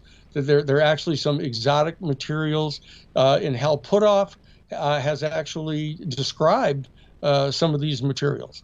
And I was shocked that Puthoff would acknowledge that they existed, even to the point of talking about there being technology displayed in the crafting of these materials that was nothing that we had the technical ability to do. Now, does that put you in a strange position, Danny, that you're representing Lou and you have obvious attorney-client privilege there and discussions, and then statements where that Dr. Greer is making, you're now stuck in the middle. That's a strange position. How do you respond back to Greer with what may be a misstatement or something that was, how do I say this, theorized? He's theorizing this. Yeah, I don't get go back and forth between the two. That I'm in this interesting position of representing the Disclosure Project, and at the same time representing Lou. Lou knew that at the time he retained me, and he knows it and has talked about it. In the interview by Richard Dolan last Thursday. So he's perfectly aware. And what it is that if in fact you represent particular clients and the other clients know about it and you brief them in on it and they know that you represent them, then there's no problem with any conflict. Because they are both aware of who it is that you're representing. Now, a number of people became quite distressed when they learned that I was representing Lou, because they had taken the position that Lou was a sort of a criminal fabricator of information, was a disinformation specialist, was a CIA covert operations guy, and all that. And they were attributing to him some of the criticisms that were attached to the Stars Academy. And also back to Greer and his most recent film too, as well. So did Dr. Greer, in your opinion, did he get ahead of his skis with making these statements about what Lou may or may not have seen without probably not speaking to Lou directly, or having something factual to base that kind of statement on? I don't think that Lou and Stephen Greer talk to each other. Right. I can assume that. Right. So I'm not shuttling back and forth between the two of them. What it is I know both of them. I represent the Disclosure Project, and I have a well-known interest that Lou knows about in trying to get all the information disclosed. Now, it turns out that Lou does too. Well, there's no question about that. But my question to you is, in your opinion, as representation, did Dr. Greer just get a little bit too far ahead of his skis? Dr. Greer has a vocation. He has a vocation to exercise all of the most careful presumptions of malfeasance on the part of the national security state. He believes that if in fact it's entirely possible that they're doing something, and he said this. He said he thinks it's way wiser to err on the side of accusing them ahead of time before they actually are doing this than it is to wait until it's too late. And he's actually said that. And so I think you can take him at his word on that he believes that it's better to err on behalf of prematurely accusing them of doing that than waiting until it's too late. Now, do you feel? I think that tells right. you a lot. I'll go with that. Now, what about? Do you feel that there are some out there suggesting that you may help bridge some of these opposing opinions? That you may be able to help pull the team together somewhat? Yeah, I dare say. I dare say that's true. Yeah. I know poor Paula Harris she became ill when she learned that I think it was coincidental. She just happened to get ill at the same time she learned that I was representing Lou. But she was taking the position that Lou was a sort of a fabricator, a disinformation specialist, was working for the national security state to try to lure people into believing that there was this imminent threat posed by the UFO phenomenon. And of course, her entire life has been steadfastly devoted to trying to get people to appreciate the need to have a friendly relationship with extraterrestrial life. And so she was particularly distressed at finding this out. And I think that what Dr. Greer was attempting to do was attempting to come forward to relieve people of a certain type of confusion and anxiety over learning that I was representing Lou Elizondo. Because Dr. Greer was taking an extremely aggressive position with regard to what he thought was the bad faith conduct on the part of Lou Elizondo. And so I'm in the process of trying to make sure that Lou is fully protected. And I believe Lou when he says that he and I are joined at the hip and commonly devoted to the objective of getting all of the truth out about the UFO phenomenon and what the Defense Department knows about it, because we want to have an intelligent and well-informed dialogue on the part of the people about what we're to do about this. Because and Lou has said it any number of times, as Chris Mellon has said, he says that he does not, based on all of their knowledge and investigations, with him being head of the Defense Department group studying this, and Chris Mellon having been the Assistant Secretary of Defense in charge of intelligence, that they do not affirmatively believe that this is Russian technology, and they don't believe that it's Chinese.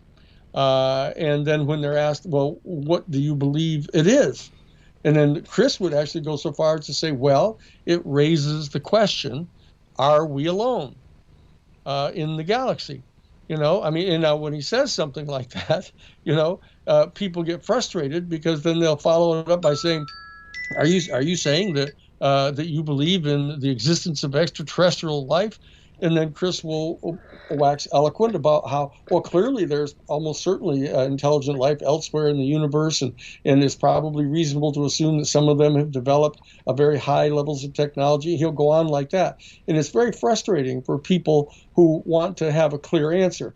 But really, what they're asking for is an answer from people that are in positions of authority. Well, that's what they want. Because they're still, that's the only, what they want. Yeah, that's what they want. That's the only thing that a lot of people will accept, and I can appreciate that. That's right. And to that end, they're trained. They're trained to believe that. And that's why the New York Times, having put the report on the front page that UFOs are real, was so important, because a lot of people look to the New York Times as kind of an authoritative source of information.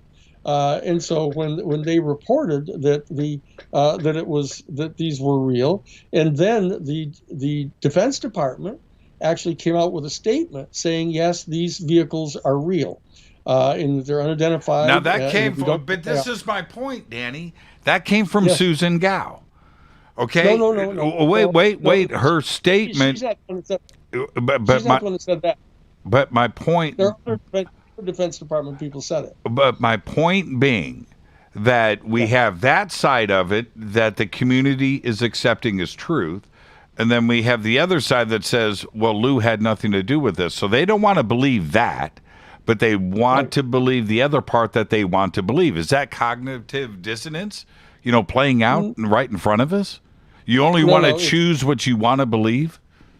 No. What it is that there appears to be a dual set of communications coming out of the Defense Department. So what do we do?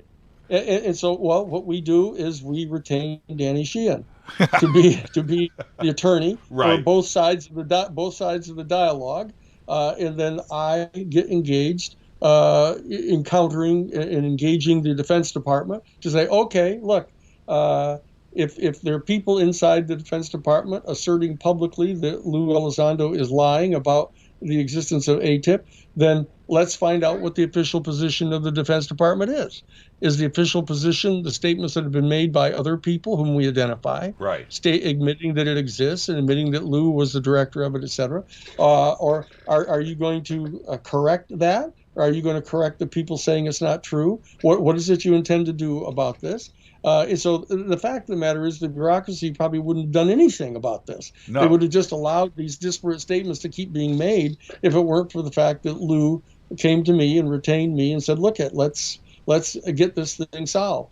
And so when we get solved the question about what the official protocol is of the Defense Department, then what we're going to do is to say, okay, isn't it clear that protocol is insufficient? That protocol of even finally admitting that they're real and pretending that they don't know that they're not Russian and pretending that they don't know that they're not Chinese, isn't that consciously engaging in deceiving the American public? That's exactly what's going on. These are interesting days, Danny, that we find very interesting. Let's take our break right here. We'll continue this amazing conversation when we come back after this short break. I'm your host, Jimmy Church. This is Fade to Black. Our guest tonight, Daniel P. Sheehan. This is Fade to Black on the Game Changer Network and KGRA, The Planet. Stay with us.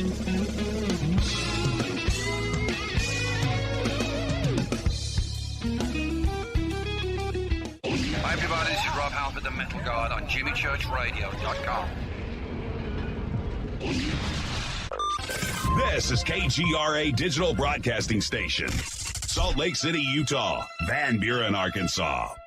Why is it we're not very good with our health regimen until it's too late? We don't put oil in the car until the engine blows up. When the body's out of balance, your health is not so good. Give your body some love. Log on to GetTheT.com. That's GetTheT.com. Try our Life Change Tea, which cleanses you from harmful intruders. A clean colon is one of the ways to bring the body in balance. We also carry organic supplements to help you get where you need to go. So do your body a favor. Log on to GetTheT.com. That's GetTheT.com. You can even visit our sales page to save some dough. Does anybody call money dough anymore? Anyway, if you're looking for short, helpful health tips, go to YouTube and punch in Health Matters Now. That's Health Matters Now. So, log on to GetTheT.com, shop, get balanced, then learn some cool tips at Health Matters Now. You'll be glad you did. That's GetTheT.com. Your contact for current news and trending topics. KGRARadio.com. This is Jimmy Church of Fade to Black, and I only drink Fade to Black blend coffee from Rivermoon. Just click on the Rivermoon Coffee banner at jimmychurchradio.com. Promo code F2B Blend. This is the only way forward. This is Fade to Black. Make contact. KGRARadio.com.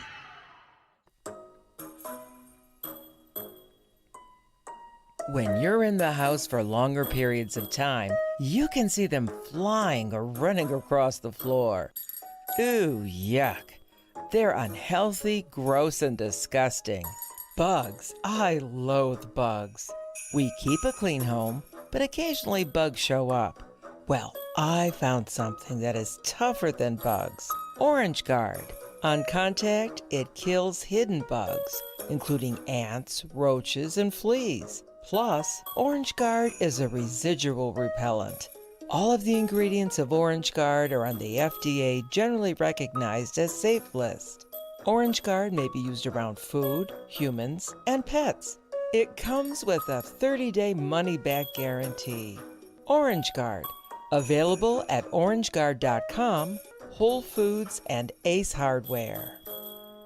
Gold loves chaos, uncertainty, and disarray. History shows us what gold does when people aren't sure about the government, the stock market, their jobs, or their retirement savings. Our national debt is skyrocketing. Gold and other precious metals are a defense measure against inflation and a stock market that might take years to recover. So what can you do right now to protect yourself? Call United Gold Group. We offer gold and other precious metals delivered securely within 72 hours. Are you worried about the stock market? We can also help you set up a real gold or silver IRA or a 401k. Safe and secure. United Gold Group makes gold ownership affordable. Call now and get up to $2,500 in free gold or silver with a qualified IRA. Call 800-753-8534. That's 800-753-8534 or visit UnitedGoldGroup.com.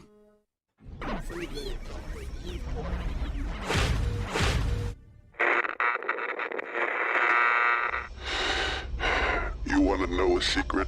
I love ponies. I really love ponies. I'm serious. I couldn't stay sane without ponies to brush. Why fade to black? Because you never got that pony, damn it. This is Fade to Black with Jimmy Church on the Game Changer Radio Network and KGRA, the Global Radio Alliance.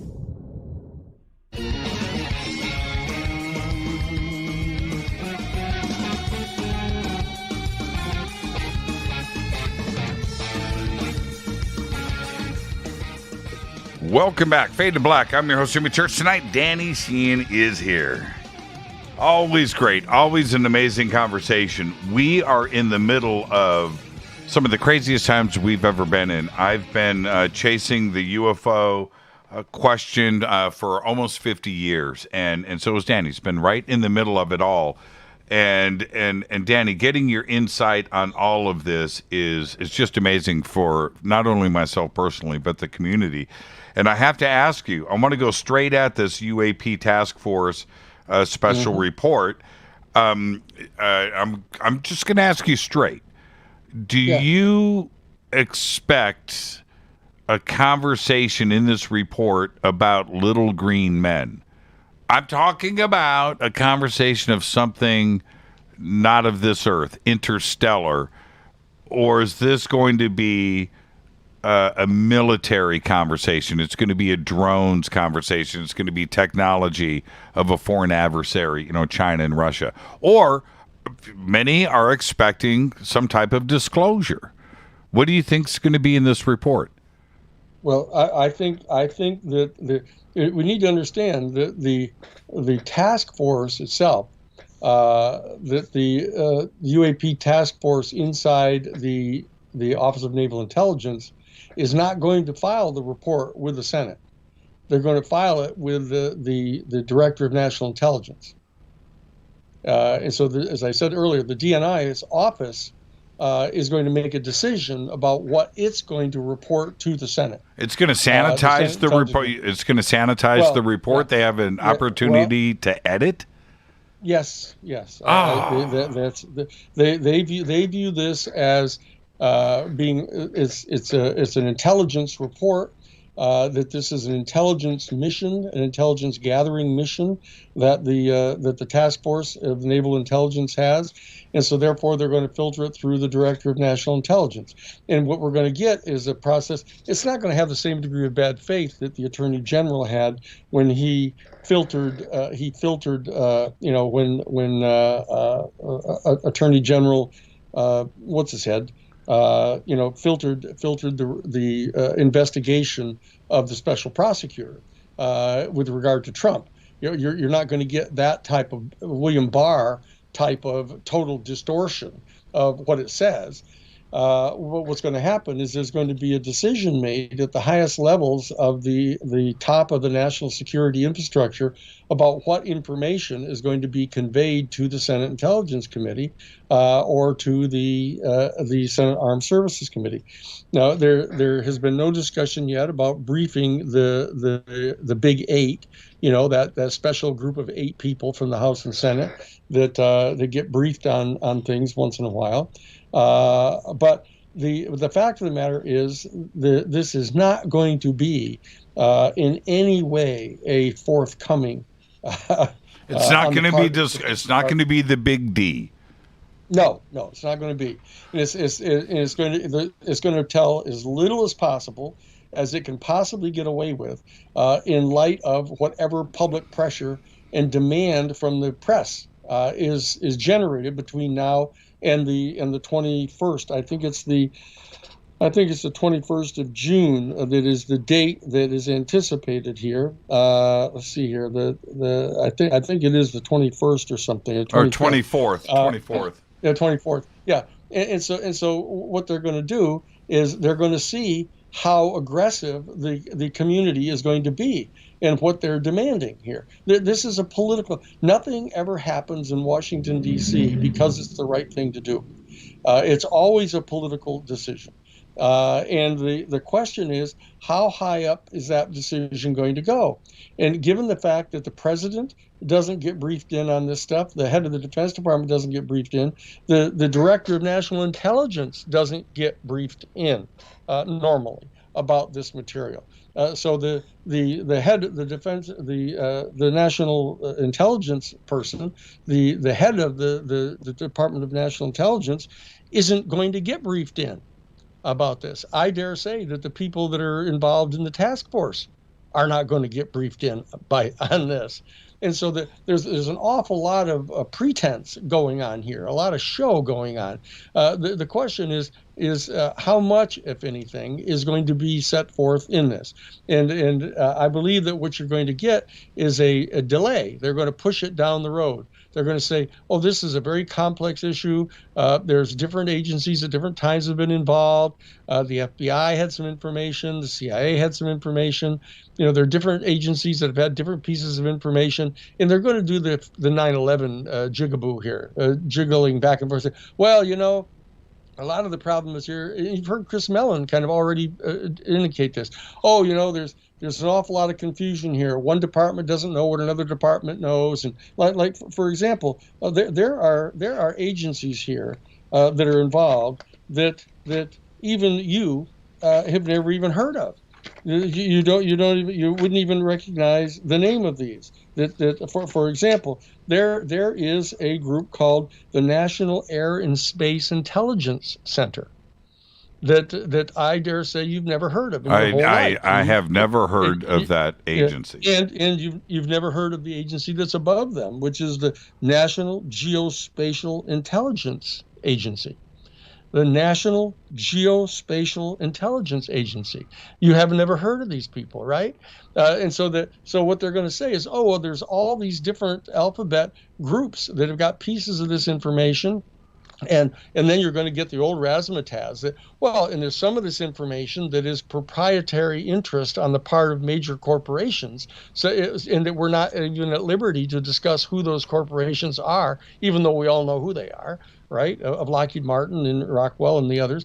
And they're going to do this old dance of this jitterbug dance that they aren't going to give you the information. So now, what do we? So okay. The real question, yeah. Well, man, I just interrupted the great Danny Sheehan, but there are so many new faces in ufology that are here because of December of 2017 in the New York Times. They haven't been through what you have been through.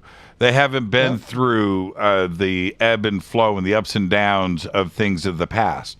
But if this plays out this time around, where the can gets kicked down the road, there isn't disclosure in June of 2021. Right.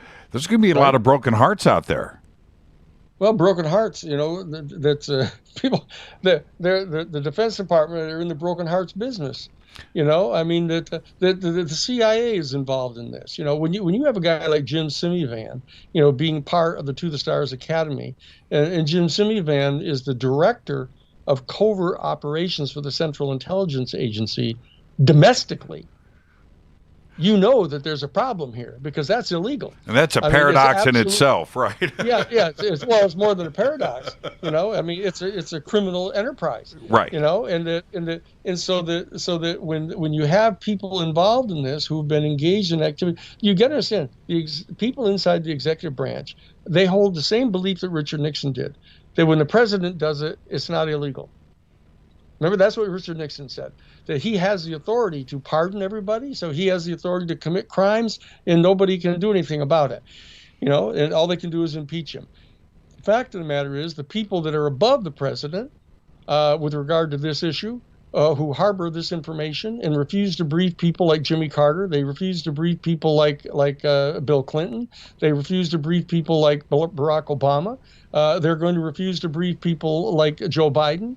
They're going to refuse to brief the head of the national intelligence, and so they're going to keep the information. They're not going to reveal it, And the people that are at this low level in this task force that's now in the Office of Naval Intelligence, they don't know 1/5 of the information. They don't even have it, and they're not going to be given it. The question is, can we use this moment to break through this? Can we rouse enough people inside the national security state bureaucracy who figure that it's time to let this information come forward? Can we mobilize enough of them so they come forward? I've done this in the past, as you know. I've done it with Iran-Contra. We had, once we filed the major federal criminal racketeering lawsuit against the people that were involved in running the enterprise, we had people coming out of the woodwork, coming to us and giving us information and giving us photos. We had the tail numbers of the airplanes that were flying the weapons down to the Contras. We had the serial numbers on the weapons that were being given to them. And still the Congress of the United States wouldn't do anything about it. Now, the Congress of the United States wouldn't do anything about it. Now, with this, you bring up such a great point. Somebody is leaking content from the UAP task force report. We know that these recent videos admitted by the Pentagon that these were part of the report. These images that were leaked were part of who is doing the leaking. Somebody inside of the task force, and that's a very limited number of people, I would think, in scope, Danny. Somebody is leaking this out, and it seems to be on purpose. Well, let's see, the task force is gathering together, well, for example, some of the pilots that were flying off Virginia and off the Baja, they were taking photographs with their private cameras out of their cockpits of these things, less than 100 feet away. I mean, you get these gun camera footage of, like they're a mile away, and rotating, and they're just getting infrared signals of them. But, they've got photographs of these things, less than 100 feet away from their airplanes.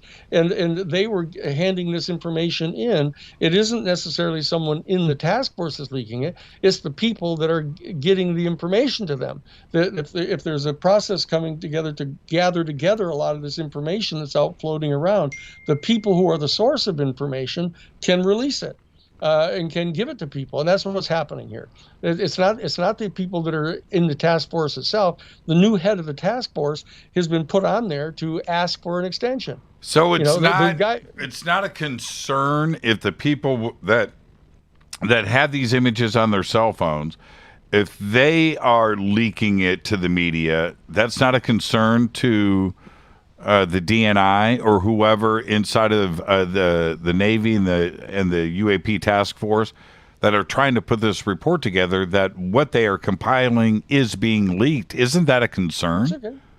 No, if they're getting the information and they're supposed to be giving it to the Senate, what's really happening is there are people that are interrupting the ability of the highest levels of the national security state to function in an illegal manner. Because they function in an illegal manner. It's like the Central Intelligence Agency. Is someone who leaks information about the Central Intelligence Agency assassinating a head of state? Right. Are they committing a criminal act? Are they patriotic? No, but that's but that's exactly my point. It seems like the UAP task force isn't raising a concern about this. That's my point. Is it because like you're saying, they wouldn't have exposed it, right? Right. It wouldn't have gotten to the public, but it has gotten to the public. Yes, and the way that things are coming out now, this is what's so great about this, and that's why the complaint that Lou has filed with the Inspector General provides another avenue for this kind of thing to be happening. When there's a major investigation going on, that there's investigative reporters that are all over this thing starting now, and they're not under the control of even the major news outlets. These are independent investigative reporters. Some of them are very, very widely respected. That they're going to be able to get at some of this information. And so, as long as there's a process going on of gathering it together, there's going to be leaks. And it's the leaks that are going to control how much of this comes out. It isn't going to be a decision made by the highest echelons of the national defense authorities. Right. They're going to stick with their old position on this thing. But it's the leaks that are going to really determine how much of this is coming out. Now, do you think that I questioned why there wasn't a negative response from the Pentagon or the Navy about what was being leaked? Was it because they weren't concerned with the content in the leaks, that the leaks didn't have technical information or was a compromise of our level of technology, that there wasn't anything being exposed that was a national security risk? Well, a lot of the argument they make is method and means and method of collecting. And it's usually some very sophisticated electromagnetic intelligence gathering, et cetera, that they're worried about revealing. But when somebody's got a Nikon camera and they're turning in the cockpit of their jet and taking a picture of this thing that's 100 feet away, it's not exactly divulging high-level national security means of gathering that information. And plus, it's very difficult to tell what the decision is that's being made, or whether there's some collective decision being made at the highest levels of the national security bureaucracy right now, because the normal people that are in charge of the national security bureaucracy aren't being briefed in on this subject. There's somebody higher that knows about this, and they don't really dare show their hand. Right. So that they're in a quandary right now about how they can exercise their authority over all of these pilots, all of these radar experts, all of these sailors that have seen these things. The highest echelons don't quite know how to get down to muzzling those people. And now that the middle level echelons are saying that they're willing to start talking about this, because they too are irritated about the fact that they've not been briefed in on this, and so that they're not really exercising their punitive authority over a lot of these lower echelon people. You get people going on Lou Elizondo's show on the History Channel. He finds these pilots and goes and interviews them, and their immediate commanders are saying, well, great, let them talk about it. If the higher ups aren't going to brief me in on what's going on, then I'm not going to take it out on my subordinates if they're being willing to talk about this. That's what's happening right now. They're losing control of this. And so that we need to see what's going to happen. But I would say that, on a scale of 1 to 100, the amount of information that's going to come out of the report that goes to the Director of National Intelligence is probably no more than 10% of the real information that exists on these things. And the DNI, the Director of National Intelligence, is going to exercise an additional level of security. And so that the 10% that actually comes to them, only half of that may get out. So that there's only probably 5% or so of this information that's likely to come out in this report. And so, but the question is, are we in the American citizenry, are we going to continue putting the pressure on and using all of our resources that we have in the investigative journalism community, the media, our media like this, your show, that they're on? Are we going to keep the pressure on to say this is not acceptable? If you think that you can get away with this dog and pony show, of saying that, in response to the 3 videos coming out, all of a sudden all you're going to do is tell us that, there's 3 videos and that we think they're real, but we don't know where they're coming from. And gee, poor us, we don't really know. And it's going to stop right there. Yeah, right. Yeah, that's what they're going to try. That's what they're going to try to do. I've been dealing with these people for 50 years. They're going to do as little as they can possibly get away with. And so our job is to make sure that they can't get away with that. And it's shows like yours, and it's your consistent interviewing of people such as myself and Lou and others, that are going to keep the pressure on them to do this. And that's the way the democracy works. Now, it's a representative democracy. Can I ask you about procedure for a second? I love being able to ask an attorney about procedure. Do they even teach procedure in college? But anyway. They have a whole course in civil procedure. Okay. I was there with my professor at Harvard is the one that helped draft the rules of civil procedure for federal courts. Well, so you're the perfect person to ask this question, which is. And I'll be right there, love. Okay. That was Sarah. Yeah. Oh, okay. Sarah. I thought it was. Yes. I thought it was the director of Central Intelligence. Is this?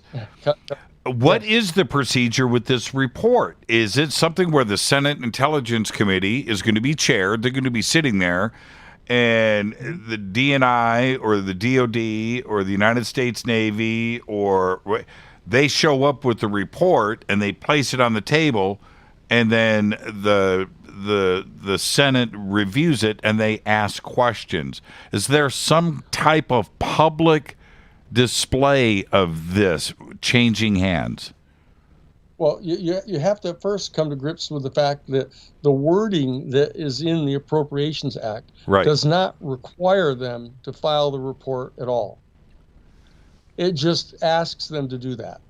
It is not mandated that they file any report at all. It's just a friendly request. It's just a friendly request. Right. And so what's going to happen is the DNI is going to tell the Senate Intelligence Committee that we need more time. This is a complex issue. It's a long history. It's very complicated. We need an extension of time. And the Senate is not going to lean on them and say, okay, we'll give you 30 days. Or we'll give you 60 days. What they're probably going to do is extend it another 180 days because they already gave them 180 days to begin with. So it's a number you can dance to, and they're going to kick it down the road, and they're going to hope that the media fervor over this is going to die down, that the interview shows are going to go on to something else, about the vaccines and, or the war in the Middle East, or they're going to go on to something else, and the people are going to lose. You've got to understand the low level of esteem in which the heads of the national security state hold the American people, and their attention levels and their desire to get at information like this. And the fact is that the news media are not as aggressive as they once were, but the fact of the matter is they never were. But there's a lot of great mythologies about the investigative reporter community, and there's still enough young people around who believe the myth that we may be able to turn this into reality. That there are some really investigative reporting going on. Now, some of it gets nixed. It doesn't go into the major news media, but there's so many programs now around. There are so many means of getting this information out that the people that were the guardians of these security secrets, in the New York Times and the Washington Post and in Washington, D.C., they're losing control. And that, of course, is why the Congress has passed this Section 230 of the Decency Act that's trying to censor who can go up on the platforms. And they're threatening to take away the immunity that they've granted to the platforms against libel suits in exchange for their agreeing to censor these things. And the people aren't aware of this, but in Section C2 of Section 230, the Decency in Broadcasting Act, there's a thing there saying that, look, in exchange for you being granted immunity against being sued by third parties for what you put up on your platform from other people, you're going to be authorized, it says, to censor all the following: anything about child pornography, anything that's obscene, anything that is excessively violent, anything else that you deem to be inappropriate speech, and fifthly, even constitutionally protected speech. And it says it in the statute, so that it's perfectly clear that Section 230 is a device that's been created by the corporations and by the Congress of the United States to put pressure on Facebook and these other platforms to censor information that the people in charge of the government don't want broadcast. Now, they used to be able to get away with it with CBS and NBC and the New York Times and all those, because they all belong to the same clubs. They all belong to the same men's clubs where they hang out together. They all went to the same schools. They all know each other. I was there at the New York Times. I was there for all those discussions about how much of the Pentagon Papers are they really going to publish, right? So I know what's going on there. But what's happening now is that we have the ability still. They have not slammed down on us. Facebook and Instagram and these other people are, throwing Robert Kennedy Jr. off. They're throwing other people off. They won't let them talk about reasonable questions that have been raised about the vaccine, about reasonable questions they've raised about COVID-19. They won't let them talk about that because they think it's contrary to a national policy of some sort. And this thing here, they haven't done that yet with the UFOs. So what we need to do is, while we still have these channels open, we need to go to it right away to demand that this information about the UFOs be released, to not settle for the pablum that they're getting ready to give us in this pseudo report that they're going to hand up, and just watch. They're going to ask for an extension of time. So you're saying if you're a betting man, you would say that you're suggesting that they're going to come in immediately, not have a report at all, and say and request that they need more time. That's right. That's exactly what's going to happen. Danny Sheehan, you're the best, my man. You're the best. I just want to thank you. I want to thank you. You have worked tirelessly for America, the United States, the UFO community, and those certainly in a civil position that need a voice and need defending. Thank you so much, man. We didn't even get into the indigenous cultures in this country that you have been representing for so long and fighting that, and what we did, what you did over the last 2.5 years, it's been longer than that, but the developments and what you did, and you won. Yes, that's right. You won. That's right. Thank you so much, Danny. Behave and be well. Jimmy. And I will. Go eat some dinner, and I'll circle back with you in the next day or two. All right. You're the Give me best. a call. Yeah, we'll do it, Jimmy. You got it, Danny. Right. Thank you so much, Good my night. friend. Danny Sheehan. Yeah, good night. Good night. What a great conversation. I need to take a quick break right here. This is Fade to Black. Daniel P. Sheehan, his website, his links, everything is over at jimmychurchradio.com. I'm going to take a quick break, and I'll swing back to your phone calls. This is Fade to Black. I'm your host, Jimmy Church. Stay with me.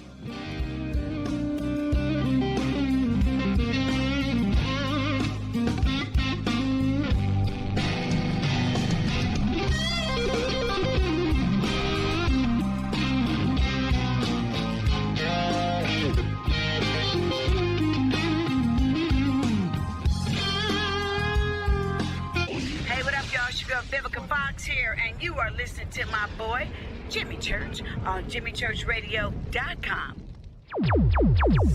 Despite popular opinion, reading a book will not make you smarter. But listening to Jimmy Church will. This is Jimmy Church, and I'll be at the UFO MegaCon this June 6th through the 12th, 2021 in Laughlin, Nevada. The Laughlin UFO MegaCon is unique. It's 7 days of education and disclosure. It's unlike all other UFO conferences. The Laughlin UFO Mega Conference specializes in bringing you new people, offering new information and disclosure. All of this is offered at prices so low you can actually afford to be there. For instance, 7-night hotel packages, 1 or 2 people, start at just $320 inclusive. Education and disclosure is why the Laughlin UFO Mega Conference exists. Join us for all 7 days, or a half a week, or just a day or 2, but join us. Go to LaughlinUFOMegaConference.com. Register now. The only thing keeping you from being with all of us is you. Just go to LaughlinUFOMegaConference.com.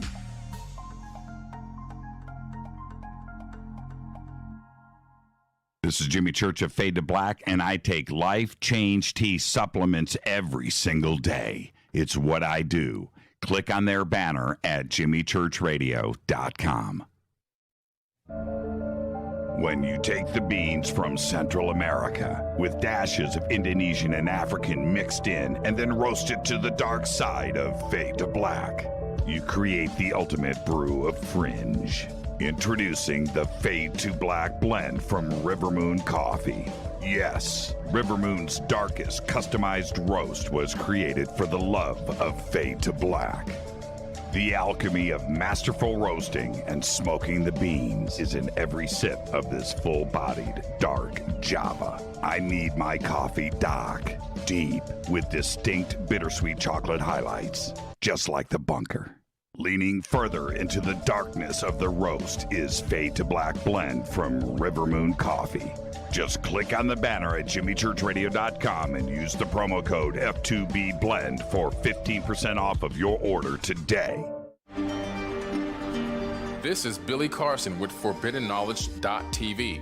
Forbidden Knowledge TV has just reached its 1-year anniversary. That's right, 1 year. And as a show of appreciation, we are giving all new subscribers a free 30-day trial of ForbiddenKnowledge.tv.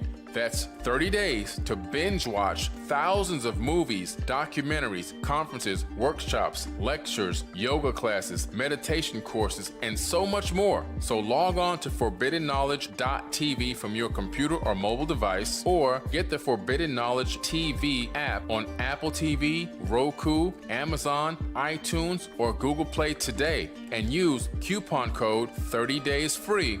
That's coupon code 30 days free on ForbiddenKnowledge.tv today. Are you intrigued by Paranormal Talk Radio? You'll love the new Paranormal Radio app from TalkStream Live. You'll find a great selection of talk shows covering UFOs, ghosts, strange phenomena, and much more. Download the Paranormal Radio app now and start listening to the very best in paranormal talk entertainment, including the network you're listening to right now, the Paranormal Radio app, free in Google Play and the iOS App Store. Erica, Brittany, Gabby, and you're listening to JamieChurchRadio.com. It's not a lifestyle we chose. We were born this way. KGRARadio.com.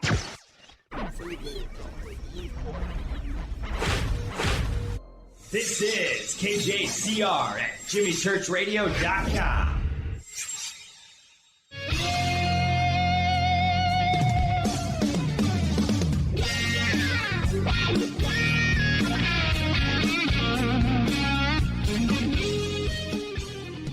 Welcome back, Fade to Black. I am your host, Jimmy Church. Daniel P. Sheehan.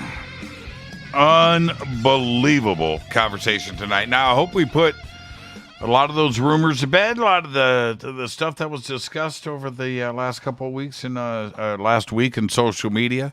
I addressed as much of that directly as I could with Daniel.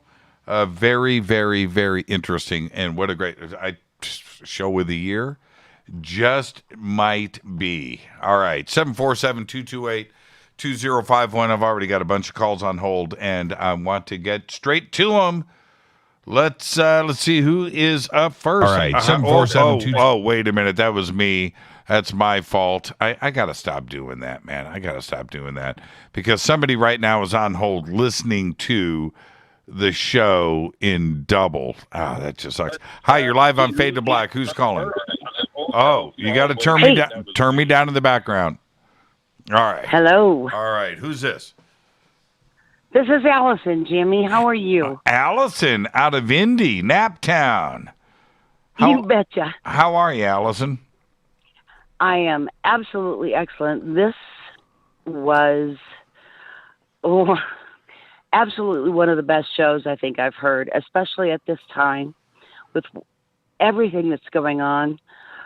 I want to thank Danny Sheehan for his honesty, for all of the work that he's putting in to get information out that belongs to us in a manner that can't be taken from us, and for standing by the people that have done some really tough work on this.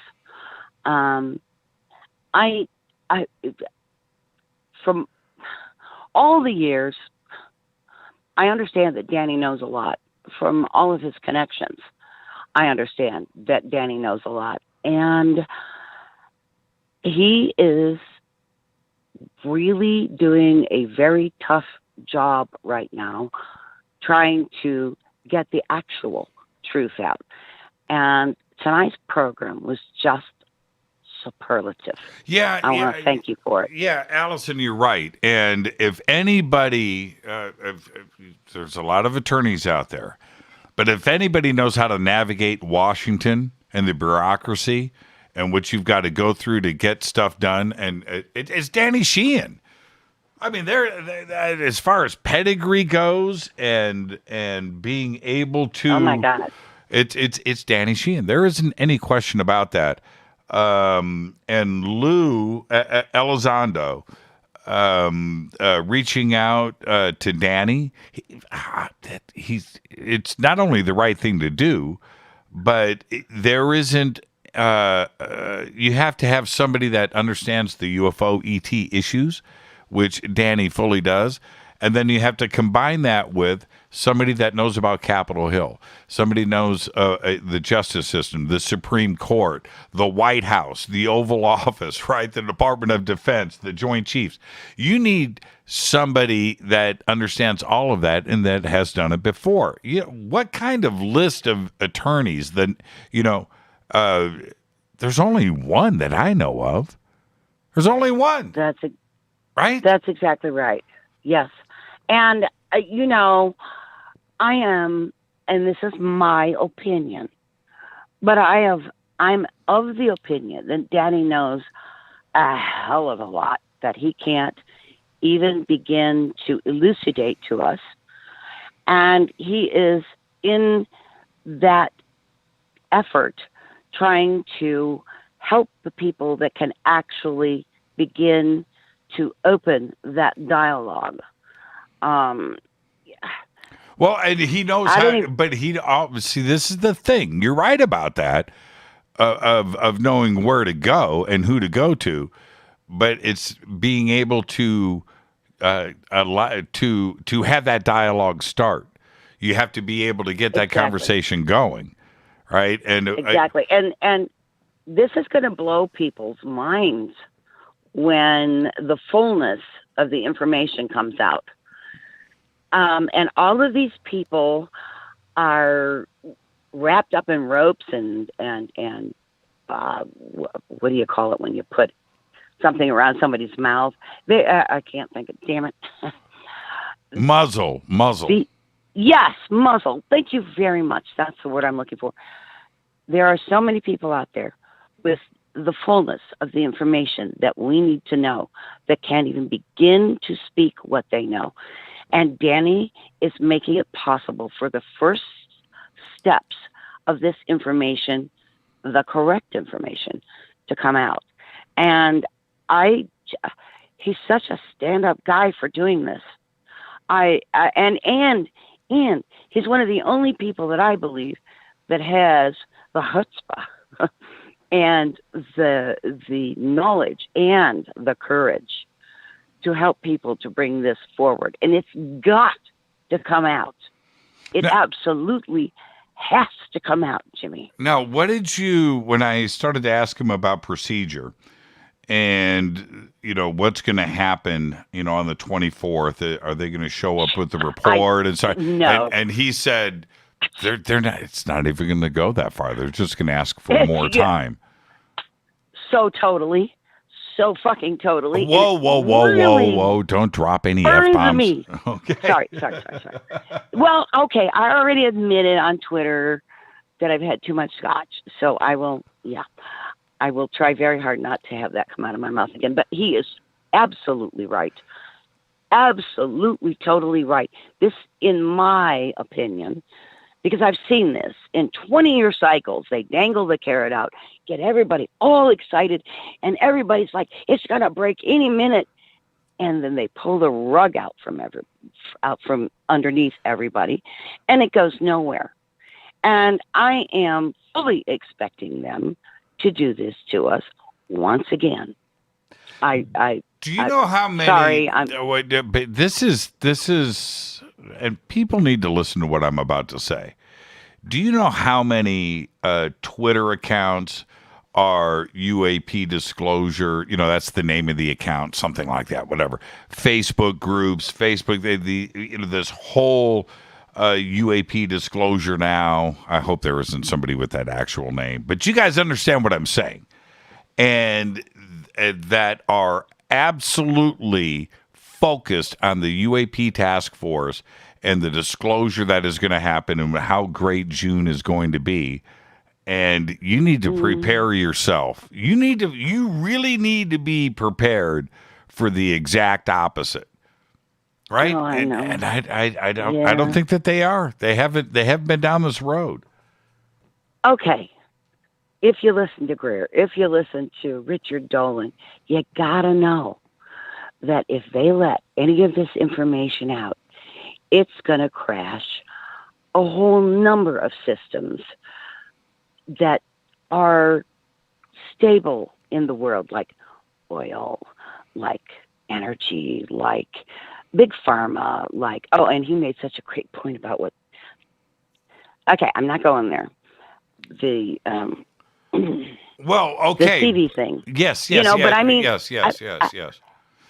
But there's another part to this, Allison, and I've got to get to some other phone calls. But there's another part to this, which is, my vision is the Director of National Intelligence or the UAP Task Force, the United States Navy, going, well, it's not China.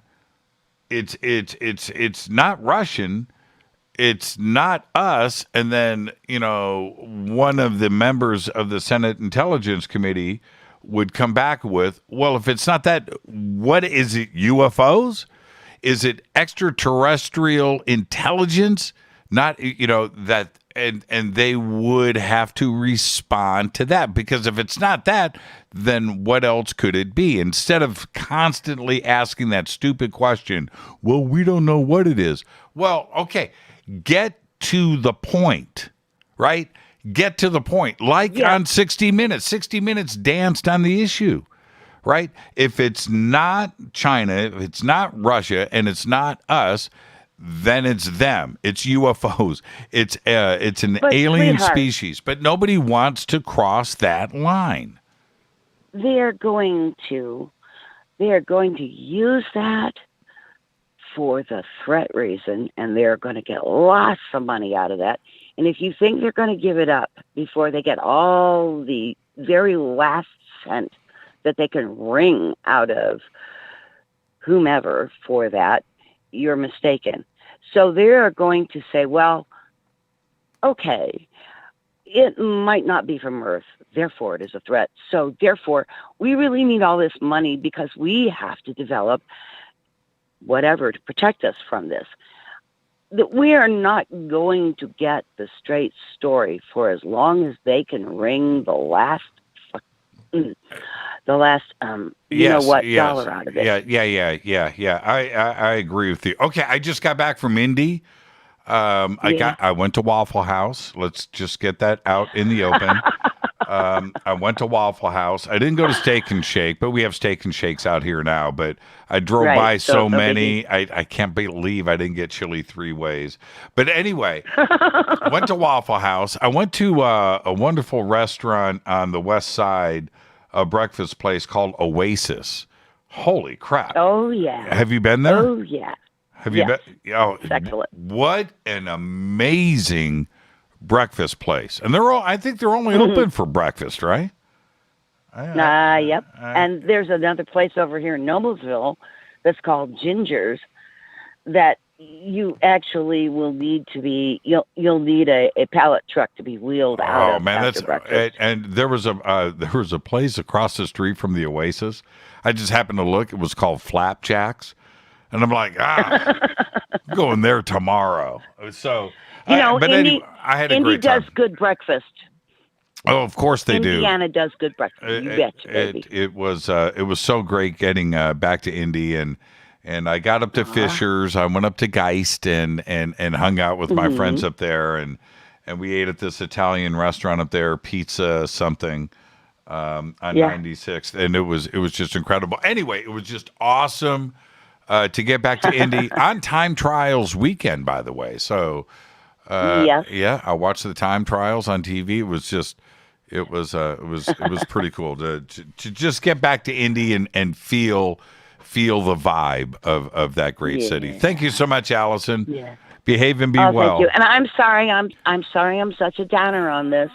But let me tell you, since the 60s, this 20-year cycle, it's like, you're going to do it again, aren't you? Yeah, I know.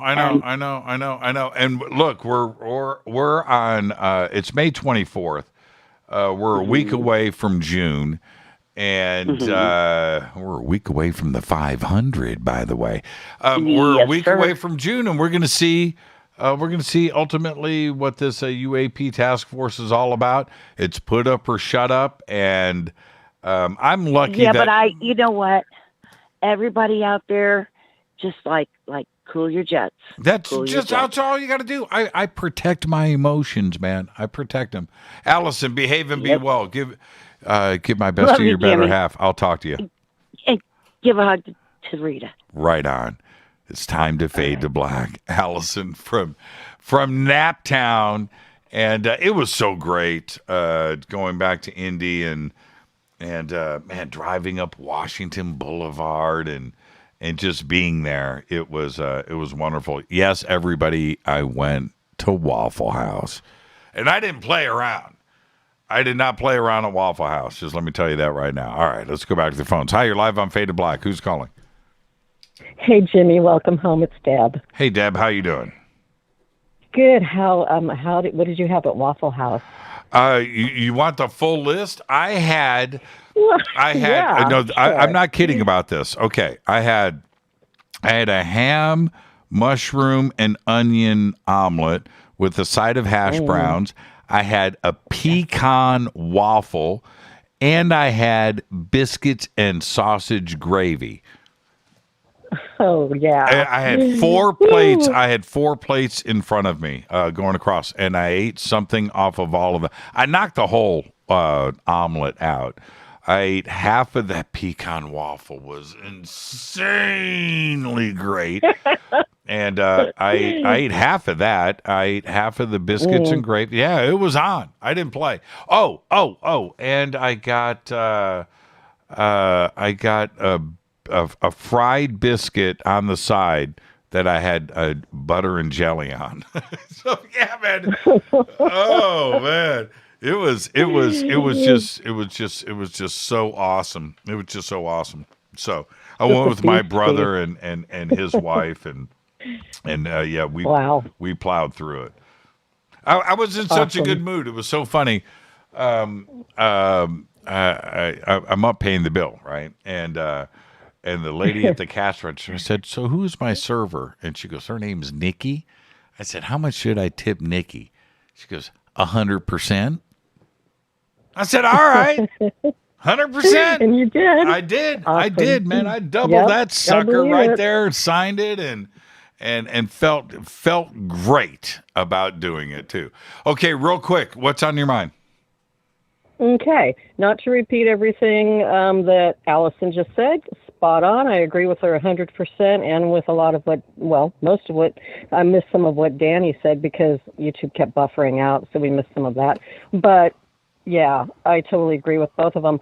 I think the best that we can hope for out of this whole thing is if they do ask for more money, and I agree with her, they will, let's hope that they put it towards the Space Force to advance us more, to at least get into space and protect ourselves more. And can you recall, and I have a theory about what all this is about, it's a distraction. A couple years ago, what were we all talking about that we never talk about anymore? What was the big thing that everyone was talking about at conferences? And it starts with an A, Jimmy. I have no idea. Antarctica. Uh-huh. So there are over 100 volcanoes under the ocean in Antarctica. Fortunately for us, they're not all going off at once. They go off one at a time, gradually over time, and that is melting the ice shelf over there. So eventually, as these ice shelves are melting and stuff is getting exposed more and more, we will be seeing things eventually. And I think it's a distraction from that. And I also believe that as things are finally rolled out and shown what's happening over there and what people are spotting, I do think Dr. Greer, I believe in vectoring them in. They want to contact us. They want communication with us. They don't want to deal with our government. They want to contact the people. And we need to just, like we're all doing, watching, waiting, and, however you communicate with them. I have my own way of communicating with them. You just need to be diligent. Well, and you may be right. You may be right. We're going to see. We've got about 2 weeks left here, Deb. Thank you so much. I'll see you tomorrow night on the show. Absolutely. Welcome home. Thank you so much, Deb. Fade to black. Fade to black. And,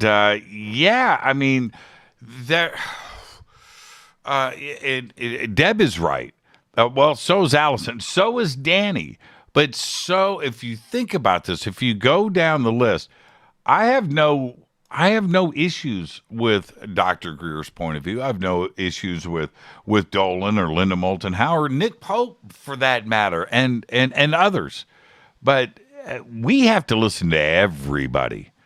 We have to listen to everybody. And one of the things, Lou Elizondo, where Danny Sheehan brings up a great point tonight, that Dr. Greer has been very vocal and speaks as a matter of fact, which he can't do, but he presents it that way. That's his style. That's what he does. And he would rather be wrong than not say anything at all. That's a very interesting point. But back to what we need to listen to everything all the time. There are some points that Dr. Greer has made lately that I'm very curious about.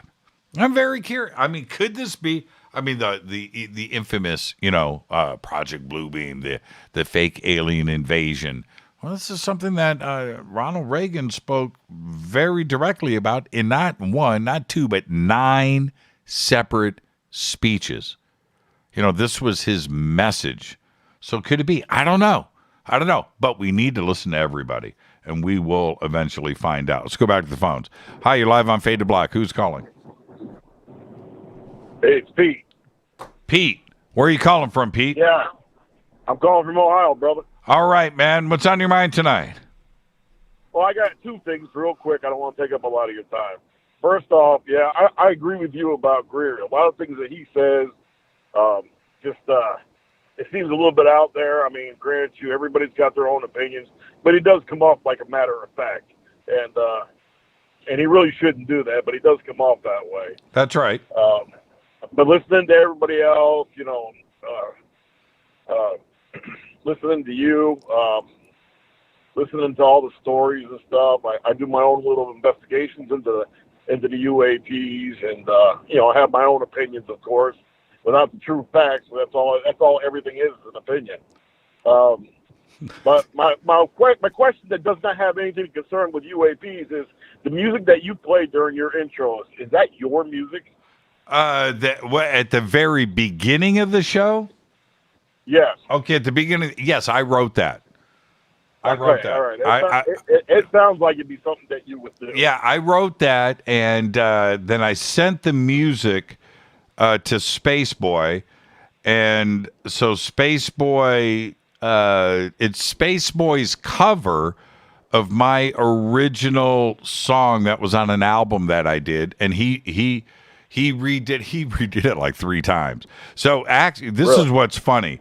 It's a cover of a cover of a cover. Of my, but yeah, I wrote it, and I'm trying to think of what that song was called. I would have to go back and look at the files. But that was called. What was that called? Oh, I think the song was called "No Cheese." No cheese. Yeah, no cheese. Yes. Wow. Yeah, that's what it was called. It was called No Cheese. That's the title. Yeah, there you go. Hey, Pete, man, thank you. But I love what you just said right there. Without facts, it's just ideas, right? That's all it is. You know, and which is fine. My ideas, yours, my theories, your theories, Dr. Greer, whatever. Dolan, Linda, it doesn't matter, Lou. Until we have the hard facts, then we're just listening to everybody and trying to figure this out. That's all we're doing. That is correct. That is correct, brother. Pete, what part of All right, Ohio? brother, What part of Ohio? Good night. I'm straight out of Mansfield area. Mansfield, Ohio? Yep. Cleveland. That's about an hour away. Yeah, exactly. Right on, man. I go up there to Little Italy to have good Italian food. Man, Mansfield's no joke, man. I love that town. Hey, Pete, enjoy yourself, man. Thank you for the phone call. Yes, sir. Go Beckley, Tuffy. That's what I'm talking about right there. Pete's a fade or not. Be safe out there, Pete. You too. That's a great phone call. Thank you so much. It's the one thing that Pete just said there that I have asked everybody to do. Just listen to everybody. I'm not right. Nobody's right. We don't have a clue. We honestly don't have a clue. I was listening to some stuff over the weekend, and I love listening to physicists and how they theorize on this stuff. And this particular physicist, I don't want to say who it was, said, honestly, when it comes to extraterrestrial intelligence, we don't have any idea. Wherever they are out in front of us, we don't understand it. We don't have a clue. We don't understand. We don't know. It's probably going on, but we don't know. And that's honest. I'm actually okay with that. That's like the most valid thing that you could say. It's going on. It has to be. The life has to be out there.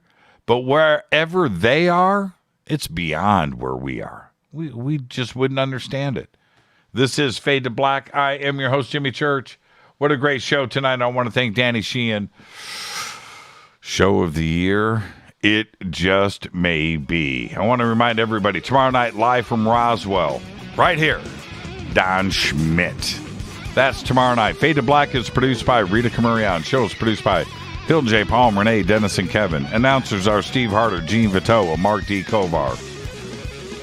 Webmaster is Drew the Geek. Music, Doug Aldrich. Intro, Spaceboy. SpaceboyMusic.com. Fade to Black is produced by KJCR for the Game Changer Network, and syndication is KGRA, The Planet. This broadcast is owned and copyrighted 2021 by Fade to Black and the Game Changer Network, Inc. It cannot be rebroadcast, downloaded, copied, or used anywhere in the known universe without written permission from Fade to Black or the Game Changer Network. I'm your host, Jimmy Church. Tomorrow night, right here, Don Schmidt, live from Roswell. Until then, I want everybody to be safe. It's time to fade to black.